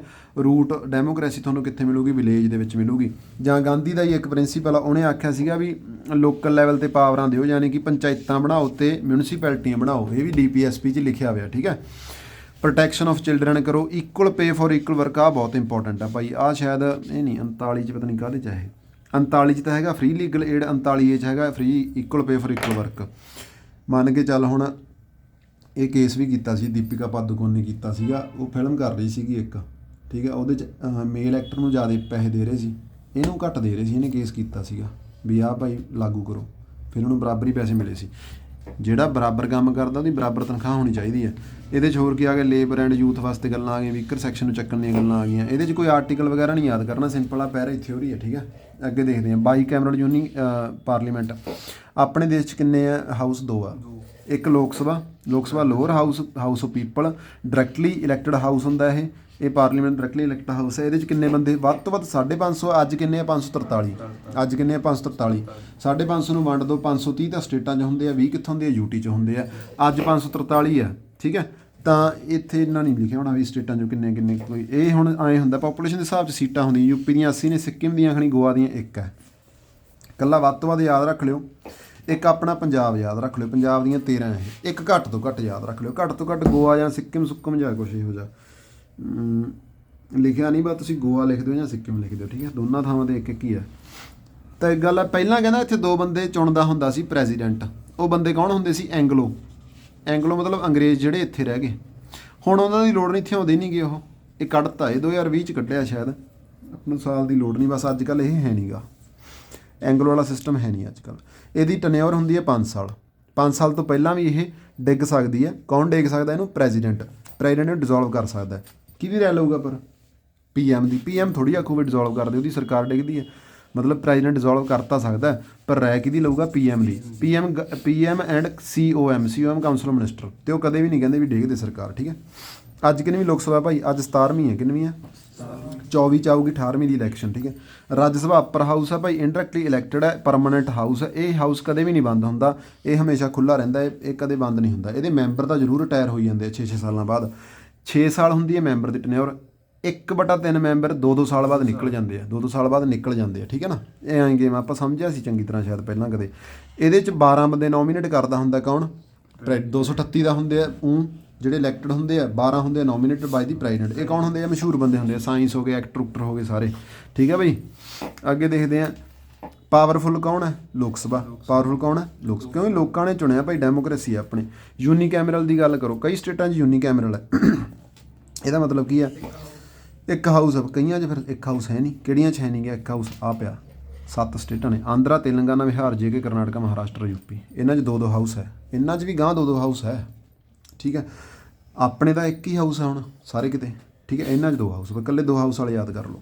ਅੱਗੇ ਦੇਖਦੇ ਹਾਂ, 2 ਯੂਟੀਆਂ ਨੇ ਇਹੋ ਜਿਹੀਆਂ ਜਿਨ੍ਹਾਂ ਦੇ ਆਪਦੇ ਹਾਊਸ ਹੈ, ਦਿੱਲੀ ਤੇ ਪੁਡੂਚੇਰੀ। ਦਿੱਲੀ ਦੇ ਤਾਂ ਹੀ ਦਿੱਲੀ 'ਚ CM ਹੁੰਦਾ, ਚੰਡੀਗੜ੍ਹ 'ਚ CM ਨਹੀਂ ਹੁੰਦਾ। ਚੰਡੀਗੜ੍ਹ 'ਚ ਮੇਅਰ ਪਤਾ ਨਹੀਂ ਕੀ ਹੁੰਦਾ, CM ਮੇਅਰ ਨਹੀਂ ਹੁੰਦਾ, ਹੋਰ ਕੁਛ ਹੁੰਦਾ। ਪੁਡੂਚੇਰੀ 'ਚ ਵੀ CM ਹੁੰਦਾ। CM ਹੈਗਾ ਤਾਂ ਯੂਨੀਕੈਮਰਲ ਹੈ। ਸਿਰਫ 2 ਯੂਟੀਆਂ ਨੇ। Parliamentary form of government. Parliamentary ਕੀ ਹੁੰਦੀ ਆ? ਵੀ ਨਾਲੇ ਤਾਂ ਇੱਥੇ ਪ੍ਰਧਾਨ ਮੰਤਰੀ ਤੇ ਨਾਲੇ ਇੱਥੇ ਪ੍ਰੈਜ਼ੀਡੈਂਟ ਹੈ। 2 ਹੈੱਡ ਹੈ ਇੱਥੇ। ਪ੍ਰੈਜ਼ੀਡੈਂਟ ਤਾਂ ਹੈਗਾ ਹੈੱਡ ਆਫ ਦੀ ਸਟੇਟ ਜਾਂ ਕੌਂਸਟੀਟਿਊਸ਼ਨਲ ਹੈੱਡ, ਪਰ ਇਹਦੀਆਂ ਜਿਹੜੀਆਂ ਪਾਵਰਾਂ ਨੇ ਨੋਮੀਨਲ ਹੈ, ਨੋਰਮਲ ਜੀਆਂ ਪਾਵਰਾਂ ਇਹਦੇ ਕੋਲੇ। ਅਤੇ ਪ੍ਰਧਾਨ ਮੰਤਰੀ ਕਿਹੜਾ ਹੈੱਡ ਹੈ? ਰੀਅਲ ਹੈੱਡ ਹੁੰਦਾ, ਰੀਅਲ ਮਤਲਬ ਹੈੱਡ ਆਫ ਦੀ ਸਰਕਾਰ ਜਾਂ ਗੌਰਮੈਂਟ। ਇਹਦੇ ਕੋਲੇ ਮੇਨ ਪਾਵਰਾਂ ਨੇ ਇਹਦੀਆਂ। ਇਹ ਰਾਇ ਦਿੰਦਾ ਪ੍ਰੈਜ਼ੀਡੈਂਟ ਨੂੰ, ਪ੍ਰੈਜ਼ੀਡੈਂਟ ਇਹਦੀ ਰਾਇ ਨਾਲ ਕੰਮ ਕਰਦਾ। ਇਹ ਰਾਇ ਵਾਲਾ ਢਾਂਚਾ ਵੀ ਪਹਿਲਾਂ ਹੈ ਨਹੀਂ ਸੀ, ਇੰਦਰਾ ਗਾਂਧੀ ਨੇ ਲਾਂਚ ਕੀਤਾ 1976 'ਚ, ਤਾਂ ਹੀ 1976 ਸਾਲ ਜ਼ਰੂਰੀ ਹੈ, ਠੀਕ ਹੈ। ਅੱਗੇ ਦੇਖਦੇ ਹਾਂ, ਪਰ ਹਾਂ ਪ੍ਰੈਜ਼ੀਡੈਂਟ ਕੋਲੇ ਪਾਵਰ ਹੈਗੀ ਇਹਨੂੰ ਡਿਜ਼ੋਲਵ ਕਰਨ ਦੀ। ਪਰ ਡਿਜ਼ੋਲਵ ਕਿਵੇਂ ਕਰੂਗਾ? ਜਦੋਂ PM ਆਖੂਗਾ, ਜਾਂ ਜਦੋਂ PM ਕਹਿ ਦੇ, ਜਾਂ ਜਦੋਂ ਲੋਕ ਸਭਾ ਹੀ ਉਲਟ ਹੋ ਜੇ ਸਾਰੀ, ਨੋ ਕੌਨਫੀਡੈਂਸ ਪਾਸ ਕਰ ਦੇ। ਯੂਨੀਵਰਸਲ ਅਡਲਟ ਸਫਰੇਜ, ਇਹ ਕੀ ਹੁੰਦੀ ਆ? 18 ਸਾਲ ਤੋਂ ਉੱਤੇ ਹੋ ਗਿਆ, 18 ਸਾਲ ਤੋਂ ਉੱਤੇ ਵੋਟ ਪਾ ਦੇ, ਬਸ ਇਹੀ ਆ, ਹੋਰ ਕੁਛ ਨਹੀਂ, ਠੀਕ ਹੈ। ਪਹਿਲਾਂ ਹੁੰਦਾ ਸੀ 21 ਸਾਲ, ਪਹਿਲਾਂ ਕਿੰਨਾ ਸੀ? ਫਿਰ ਇਹ 18 ਕਰਤਾ ਸੀ, ਸਾਲ ਨਹੀਂ ਪਤਾ ਵੀ ਕਦੋਂ ਕੀਤਾ 18। ਆਪਾਂ ਨੂੰ ਵੀ ਲਿਖਣ ਦੀ ਲੋੜ ਨਹੀਂ। ਸਿੰਗਲ ਸਿਟੀਜ਼ਨ ਪੜਾਉਣ ਦੀ ਲੋੜ ਨਹੀਂ ਹੈਗੀ। ਸਿੰਗਲ ਇੰਟੀਗ੍ਰੇਟਡ ਜੁਡੀਸ਼ਰੀ ਆਪਾਂ ਪਹਿਲਾਂ ਕੀਤਾ ਹੋਇਆ। ਜੁਡੀਸ਼ਰੀ ਇੱਕ ਹੈ ਇੱਥੇ, ਜਿਹੜਾ ਕੁਛ ਸੁਪਰੀਮ ਕਹੂਗਾ ਉਹੀ ਹਾਈ ਕੋਰਟ, ਤੇ ਜਿਹੜਾ ਕੁਛ ਹਾਈ ਕੋਰਟ ਕਹੂਗਾ ਉਹੀ ਲੋਅਰ ਕੋਰਟ 'ਤੇ ਲਾਗੂ ਆ। ਐਂ ਨਹੀਂ ਵੀ ਅੱਡ ਨਹੀਂ ਚੱਲਦੇ ਇਹ। ਕਿੰਨੇ ਹਾਈ ਕੋਰਟ ਆ ਯਾਦ ਰੱਖ ਲਈ? 25। ਮੇਨ ਕਿਹੜਾ ਆਪਣਾ? Supreme court. ਕਿੱਥੇ ਆ ਇਹ? ਦਿੱਲੀ ਹੈ ਇਹ, ਠੀਕ ਹੈ। ਐਗਜ਼ਾਮਪਲ ਦੇਣੀ ਕਾਮਨ ਹਾਈ ਕੋਰਟ ਦੀ, ਪੰਜਾਬ ਤੇ ਹਰਿਆਣਾ। ਕਈਆਂ ਦਾ ਕਾਮਨ ਹਾਈ ਕੋਰਟ ਹੈ ਪੰਜਾਬ ਤੇ ਹਰਿਆਣਾ, ਠੀਕ ਹੈ। ਜੁਡੀਸ਼ਰੀ ਇੰਡੀਪੈਂਡੈਂਸ ਹੈ, ਇਹਦੇ 'ਤੇ ਕੋਈ ਮੰਤਰੀ ਨਹੀਂ, ਕੋਈ ਇਹਦੇ 'ਤੇ ਅਫਸਰ ਨਹੀਂ। ਜੱਜ ਹੁੰਦੇ ਆ, ਅੱਡ ਹੁੰਦੇ ਨੇ ਇਹ। ਜੱਜਾਂ ਨੂੰ ਅਪੋਇੰਟ ਕੌਣ ਕਰਦਾ? ਪ੍ਰੈਜ਼ੀਡੈਂਟ, ਠੀਕ ਹੈ। ਜੱਜਾਂ ਨੂੰ ਪ੍ਰੈਜ਼ੀਡੈਂਟ ਅਪੋਇੰਟ ਕਰਦਾ ਭਾਈ, ਅਤੇ ਚੀਫ ਜਸਟਿਸ ਨੂੰ ਵੀ ਪ੍ਰੈਜ਼ੀਡੈਂਟ ਅਪੋਇੰਟ ਕਰਦਾ। ਜਿਹੜੇ ਬਾਕੀ ਜੱਜ ਹੁੰਦੇ ਆ ਉਹਨਾਂ ਨੂੰ president with the advice of chief justice, ਠੀਕ ਹੈ। ਇਹ ਚੀਜ਼ ਹੈ, ਬਸ ਹੋਰ ਕੁਝ ਨਹੀਂ। ਜੁਡੀਸ਼ੀਅਲ ਰਿਵਿਊ ਆ ਇੰਪੋਰਟੈਂਟ ਆ ਗਿਆ ਹੁਣ ਇਹਦੇ 'ਚ। ਜੁਡੀਸ਼ੀਅਲ ਰਿਵਿਊ ਕੀ ਹੁੰਦੀ ਆ? ਕੋਈ ਵੀ ਕਾਨੂੰਨ ਬਣ ਗਿਆ, ਕਾਨੂੰਨ ਪਹਿਲਾਂ ਹਰੇਕ ਕਾਨੂੰਨ ਨਹੀਂ ਚੈੱਕ ਕਰਦੇ, ਇੰਨਾ ਟਾਈਮ ਨਹੀਂ ਹੁੰਦਾ ਨਾ। ਕੋਈ ਕਾਨੂੰਨ ਵਿਵਾਦ ਦੇ ਵਿੱਚ ਹੈ, ਮੀਡੀਆ ਨੇ ਚੱਕ ਲਏ ਵੀ ਆਹ ਕੀ ਹੋ ਗਿਆ, ਐਂ ਹੋ ਗਿਆ, ਉਹ ਕਾਨੂੰਨ ਦੀ ਫੋਟੋ ਕਾਪੀ ਮੰਗਾਉਣਗੇ ਜੱਜ, 3 ਜਾਂ 5 ਜੱਜ ਜਾਂ 7 ਜੱਜ ਬੈਠ ਕੇ ਪੜ੍ਹਨਗੇ, ਉਹਨਾਂ ਨੂੰ ਨਾ ਜੱਚਿਆ ਉਹ ਕਹਿਣਗੇ ਭਾਈ ਆਹ ਤੇਰਾ ਗਲਤ ਹੈ, ਆਹ ਪੁਆਇੰਟ ਸਹੀ ਨਹੀਂ, ਸਹੀ ਕਰਕੇ ਲਿਆਓ। ਉਹ ਅਖਬਾਰ 'ਚ ਆ ਜਾਊਗਾ ਵੀ ਇਹਨਾਂ ਨੇ ਆਹ ਪੁਆਇੰਟ ਗਲਤ ਕਰਤਾ, ਉਹਨੂੰ ਕਹਿੰਦੇ ਜੁਡੀਸ਼ੀਅਲ ਰਿਵਿਊ। ਕੀ ਕਹਿ ਦਿੰਦੇ ਉਹਨੂੰ? ਗੋਲਕਨਾਥ ਕੇਸ ਐਗਜ਼ਾਮਪਲ ਹੈ ਇਹਦੀ। ਗੋਲਕਨਾਥ ਕੇਸ ਦੇ ਵਿੱਚ ਆਏ ਜੁਡੀਸ਼ੀਅਲ ਰਿਵਿਊ ਲਾਇਆ ਸੀ। ਕੇਸ ਨੰਦਾ ਭਾਰਤੀ, ਮਿਨਰਵਾ ਮਿਲਜ਼ ਕੇਸ ਇਹਦੀ ਐਗਜ਼ਾਮਪਲ ਹੈ, ਠੀਕ ਹੈ ਨਾ। ਇਹ ਐਗਜ਼ਾਮਪਲਾਂ ਨੇ। ਇਹ ਪਤਾ ਕਦੋਂ ਦੀਆਂ ਗੱਲਾਂ, ਇਹ ਰਾਈਟ ਟੂ ਪ੍ਰੋਪਰਟੀ ਜਦੋਂ ਚੱਕਣੀ ਸੀ ਇੰਦਰਾ ਗਾਂਧੀ ਕਹਿੰਦੀ ਰਾਈਟ ਟੂ ਪ੍ਰੋਪਰਟੀ ਪਾਸੇ ਕਰੋ। ਅਸਲ 'ਚ ਕੀ ਹੋਇਆ ਸੀਗਾ, ਇਹਨਾਂ ਨੇ ਸੜਕ ਕੱਢਣੀ ਸੀ, ਉੱਥੇ ਇੱਕ ਬੰਦੇ ਦਾ ਪੰਪ ਸੀ, ਪਤਾ ਨਹੀਂ ਘਰ ਸੀਗਾ, ਉਹ ਕਹਿੰਦਾ ਮੈਂ ਤਾਂ ਨਹੀਂ ਆਸੇ ਪਾਸੇ ਕਰਦਾ ਪੰਪ ਆਪਦਾ। ਇੰਦਰਾ ਗਾਂਧੀ ਕਹਿੰਦੀ ਫਿਰ ਅਸੀਂ ਤਾਂ ਭਾਈ ਤੇਰੇ ਨਾਲ ਧੱਕਾ ਕਰਾਂਗੇ। ਉਹਨੇ ਪਤੰਦਰ ਨੇ ਲਾਤੀ ਫੰਡਾਮੈਂਟਲ ਰਾਈਟ ਕੋਰਟ 'ਚ, ਇੰਦਰਾ ਗਾਂਧੀ ਉੱਥੇ ਫਸ ਗਈ। ਇੰਦਰਾ ਗਾਂਧੀ ਨੇ ਸੰਵਿਧਾਨ ਮੰਗਾ ਕੇ ਉਹ ਫੰਡਾਮੈਂਟਲ ਰਾਈਟ ਹੀ ਚੱਕਤੀ ਉੱਥੋਂ, ਠੀਕ ਹੈ ਨਾ। ਉਦੋਂ ਫਿਰ ਆਹ ਕੇਸ ਚੱਲੇ ਆ ਸਾਰੇ। ਅੱਗੇ ਦੇ ਜੁਡੀਸ਼ੀਅਲ ਐਕਟਿਵਿਜ਼ਮ, ਕਹਿੰਦਾ ਜੁਡੀਸ਼ੀਅਲ ਸੁੱਤੇ ਨਹੀਂ ਪਏ, ਇਹ ਐਕਟਿਵ ਹੈ ਪੂਰੇ ਬੰਦੇ। ਇਹ ਆਏ ਨਹੀਂ ਹੈਗਾ ਵੀ ਇਹ ਸੌਂਗੇ, ਇਹ ਤਾਂ ਐਂ ਬੈਠੇ ਆ ਵੀ ਇਹਦਾ ਡੀਕਦੇ ਆ ਵੀ ਆਉਣ ਦਿਓ ਸਹੀ ਭਾਈ ਕਾਨੂੰਨ ਨੂੰ। ਇਹਦਾ ਐਕਟਿਵ ਨੇ ਪੂਰੇ, ਠੀਕ ਹੈ। ਕਿਉਂ ਇਹ ਇੰਨਾ ਕਾਹਤੋਂ ਡਿੱਕੀ ਜਾਂਦੇ? ਕਿਉਂਕਿ ਇਹਨਾਂ ਦਾ ਕੰਮ ਹੈ ਪਬਲਿਕ ਇੰਟਰਸਟ ਲਿਆਉਣਾ, ਵੀ ਲੋਕਾਂ ਦੇ ਹੱਕ 'ਚ ਹੋਵੇ ਸਾਰਾ ਕੁਛ। ਇੱਕ ਹੋਰ ਹੈ ਜੱਜ ਕੈਨ ਸੂਓ ਮੋਟੋ। ਸੂਓ ਮੋਟੋ ਮਤਲਬ ਆਦੇਸ਼ ਜਾਰੀ ਕਰਨੇ ਲੋਕਾਂ ਦੇ ਇੰਟਰਸਟ ਨੂੰ ਬਚਾਉਣ ਖਾਤਰ, ਠੀਕ ਹੈ। ਸੂਓ ਮੋਟੋ ਯਾਦ ਰੱਖਣਾ। ਇੱਕ ਪਿੱਲ ਬਹੁਤ ਇੰਪੋਰਟੈਂਟ ਹੈ, PIL। ਇਹ ਹੁੰਦੀ ਪਬਲਿਕ ਇੰਟਰਸਟ ਲਿਟੀਗੇਸ਼ਨ। ਮੰਨ ਕੇ ਚੱਲ ਕੋਈ ਬੰਦਾ ਗਰੀਬ ਹੈ, ਠੀਕ ਹੈ, ਅਤੇ ਜਾਂ ਤੁਹਾਡੇ ਆਂਢ ਗੁਆਂਢ ਕੋਈ ਅਤਿਆਚਾਰ ਹੋ ਰਿਹਾ, ਤਾਂ ਆਪਾਂ ਸਾਰੇ ਗੁਆਂਢੀ ਇਕੱਠੇ ਹੋ ਕੇ ਉਹ ਅਤਿਆਚਾਰ ਦੇ ਖਿਲਾਫ ਆਪਾਂ ਕੇਸ ਲਾਤਾ, ਪਬਲਿਕ ਦੇ ਇੰਟਰਸਟ 'ਚ ਕੇਸ ਲੱਗ ਗਿਆ। ਲਿਟੀਗੇਸ਼ਨ ਮਤਲਬ ਕੇਸ ਲਾਉਣਾ, ਠੀਕ ਹੈ। ਅੱਗੇ ਆਪਾਂ ਵੇਖਦੇ ਹਾਂ ਭਾਈ ਆਰਟੀਕਲ ਨੰਬਰ 44 ਯਾਦ ਰੱਖਣਾ ਪਊਗਾ। ਇਹ ਪਤਾ ਕੀ ਕਹਿੰਦਾ ਹੈ? ਇਹ DPSP 'ਚ ਆ ਗਿਆ। ਕਿੱਥੇ ਆ ਗਿਆ ਇਹ? DPSP ਯਾਦ ਕਰ, 36 ਤੋਂ 51। 44 ਕੀ ਕਹਿੰਦਾ? Universal civil code. ਯੂਨੀਵਰਸਲ, ਇਹ ਬਹੁਤ ਇੰਪੋਰਟੈਂਟ ਹੈ। ਇਹਦਾ ਮਤਲਬ ਇਹ ਆ ਵੀ ਕਾਨੂੰਨ ਹਰ ਇੱਕ ਵਾਸਤੇ ਬਰਾਬਰ ਹੈ, ਬਸ ਇਹਦਾ ਇਹ ਮਤਲਬ ਹੈ। ਐਮਰਜੈਂਸੀ ਪੇਪਰ 'ਚ ਆਊਗੀ 352, 356, 360, ਠੀਕ ਹੈ। ਪਾਰਟ ਕਿਹੜਾ ਐਮਰਜੈਂਸੀ ਦਾ? 28। ਕਿਹੜਾ ਆਹ 28? 28 ਹੈ ਕਿ ਕੀ ਬਣ ਗਿਆ? 18 ਹੈ। ਇਹ ਤਾਂ 28 ਦਾ 2 ਪੈਣੀਆਂ ਸੀ, ਐਕਸਾਂ ਹੀ ਆ। ਇਹ 18 ਹੈ, 18 'ਚ ਹੀ ਆ, ਹੈ ਨਾ। ਮੈਂ ਵੀ ਕਿਹਾ 28 ਤਾਂ ਹੈ ਨਹੀਂ ਨਾ, ਠੀਕ ਹੈ। 18ਵਾਂ ਪਾਰਟ ਹੈ। 352, 56 ਤੇ 60 ਹੈ, ਠੀਕ ਹੈ। 52 'ਚ ਕੀ ਹੈ? ਨੈਸ਼ਨਲ। 56 'ਚ ਕੀ ਹੈ? ਸਟੇਟ। 60 'ਚ ਫਾਈਨੈਂਸ਼ੀਅਲ। ਫਾਈਨੈਂਸ਼ੀਅਲ ਕਦੇ ਲੱਗੀ ਨਹੀਂ, ਸਟੇਟ ਪਹਿਲੀ ਵਾਰੀ ਪੰਜਾਬ 'ਚ ਲੱਗੀ ਆ। ਨੈਸ਼ਨਲ ਕਈ ਵਾਰੀ ਲੱਗ ਚੁੱਕੀ ਹੈ, 4-5 ਵਾਰੀ, ਪਤਾ ਨਹੀਂ ਕਿੰਨੇ ਵਾਰੀ, ਠੀਕ ਹੈ। ਅੱਗੇ ਵੇਣੇ ਆਪਾਂ ਨੈਸ਼ਨਲ ਆ ਪਈ ਆ ਕਦੋਂ ਹੁੰਦੀ? ਜਦੋਂ ਬਾਹਰਲਾ ਮੁਲਕ ਹਮਲਾ ਕਰ ਦਿੰਦਾ, ਜਦੋਂ ਇੱਥੇ ਆਪਣੇ ਕੋਈ ਆਰਮੀ ਉਰਮੀ ਨੇ ਹਮਲਾ ਕਰਤਾ। ਇੱਕ ਗੱਲ ਹੈ, ਸਟੇਟ ਐਮਰਜੈਂਸੀ ਨੂੰ ਅੱਜ ਕੱਲ੍ਹ ਸਟੇਟ ਐਮਰਜੈਂਸੀ ਨਹੀਂ ਕਹਿੰਦੇ, ਉਹਨੂੰ ਕਹਿੰਦੇ ਕੌਂਸਟੀਟਿਊਸ਼ਨਲ ਐਮਰਜੈਂਸੀ, ਠੀਕ ਹੈ। ਜਾਂ ਉਹਨੂੰ ਪ੍ਰੈਜ਼ੀਡੈਂਟ ਰੂਲ ਵੀ ਕਹਿ ਦਿੰਦੇ ਕਈ ਵਾਰੀ। ਕਹਿੰਦਾ ਜਦੋਂ ਸਟੇਟ ਦੀ ਮਸ਼ੀਨਰੀ ਫੇਲ ਹੋ ਜੇ। ਫਾਈਨੈਂਸ਼ੀਅਲ ਕਦੇ ਨਹੀਂ ਹੋਈ ਸੁੱਖ ਨਾਲ ਆਪਣੇ, ਠੀਕ ਹੈ। ਅੱਗੇ ਵੇਣੇ ਆਹ ਇੰਪੋਰਟੈਂਟ ਹੈ। ਐਮਰਜੈਂਸੀ ਦੌਰਾਨ ਜਿਹੜੀਆਂ ਪ੍ਰੈਜ਼ੀਡੈਂਟ ਕੋਲੇ ਆ ਜਾਂਦੀਆਂ ਨੇ ਪਾਵਰਾਂ, ਕਿਹਦੇ ਕੋਲੇ ਆ ਜਾਂਦੀਆਂ ਨੇ? ਪ੍ਰੈਜ਼ੀਡੈਂਟ ਕੋਲੇ। ਉਸ ਦੇਸ਼ ਦੀਆਂ ਪ੍ਰੈਜ਼ੀਡੈਂਟ ਕੋਲੇ ਆ ਜਾਂਦੀਆਂ ਨੇ, ਕਿਉਂਕਿ ਪ੍ਰਧਾਨ ਮੰਤਰੀ ਉਦੋਂ ਪ੍ਰਧਾਨ ਮੰਤਰੀ ਰਹਿੰਦਾ ਹੀ ਨਹੀਂ, ਕੈਬਨਿਟ ਤੋਂ ਕੈਬਨਿਟ ਨਹੀਂ ਰਹਿੰਦੀ, ਐਂ ਕਹਿ ਲਓ ਉਦੋਂ ਸਰਕਾਰ ਨਹੀਂ ਹੁੰਦੀ ਕੋਈ, ਬਸ ਇਹ ਮੰਨਣਾ ਆਪਾਂ। ਸਟੇਟ ਦੀਆਂ ਪਾਵਰਾਂ ਕਿਹਦੇ ਕੋਲੇ ਰਹਿਣਗੀਆਂ? ਉਹ ਵੀ ਪ੍ਰੈਜ਼ੀਡੈਂਟ ਕੋਲੇ ਰਹਿਣਗੀਆਂ, ਠੀਕ ਹੈ ਨਾ। ਥਰੋ ਦੀ ਗਵਰਨਰ, ਠੀਕ ਹੈ। ਇੱਕ ਗੱਲ ਯਾਦ ਰੱਖਣੀ ਹੈ, ਐਮਰਜੈਂਸੀ ਦੇ ਦੌਰਾਨ ਤੁਹਾਡੇ ਸਾਰੇ ਹੱਕ ਖੋਹ ਲੈਣਗੇ ਉਹ, ਪਰ 2 ਹੱਕ ਨਹੀਂ ਖੋਹ ਸਕਦੇ। ਕਿਹੜੇ? 20 ਤੇ 21। 20 ਤੇ 21। 20 ਕੀ ਸੀ? ਕਨਵਿਕਸ਼ਨ। 21 ਕੀ ਸੀਗਾ? Freedom of life and Liberty. ਉਹ ਨਹੀਂ ਖੋਹ ਸਕਦੇ। ਆਰਟੀਕਲ ਨੰਬਰ 32 ਤੇ 226। 226 'ਚ ਹਾਈ ਕੋਰਟ ਹੈ, ਖੈਰ 32 'ਚ ਆਪਣਾ ਰੈਮਡੀਆਂ ਆ ਗਈਆਂ। ਕੀ ਆ ਗਈਆਂ? ਰੈਮਡੀਆਂ, ਠੀਕ ਹੈ। ਆਹ ਵੀ ਇੱਥੇ ਲਿਖਿਆ ਵੀ ਸਸਪੈਂਡ ਕਰ ਦਿਓ 19 ਵਗੈਰਾ ਜਿਹੜੇ ਵੀ ਹੈਗੇ। 19 ਕੀ ਆ ਆਪਣਾ? ਫਰੀडम ਆਫ ਸਪੀਚ ਵਗੈਰਾ, ਐਕਸਪ੍ਰੈਸ਼ਨ, ਇਹ ਸਸਪੈਂਡ ਆ ਸਾਰੇ, ਠੀਕ ਹੈ। ਅੱਗੇ ਦੇਖਦੇ ਹਾਂ।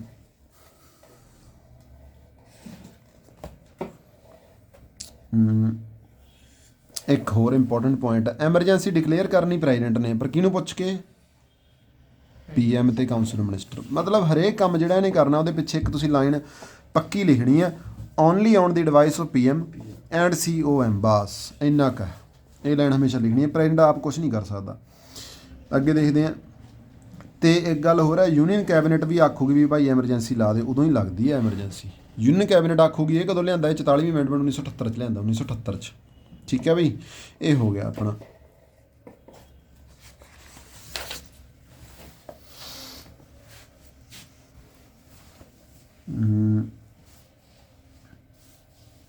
ਆਹ ਪੜ੍ਹਨ ਦੀ ਲੋੜ ਨਹੀਂ।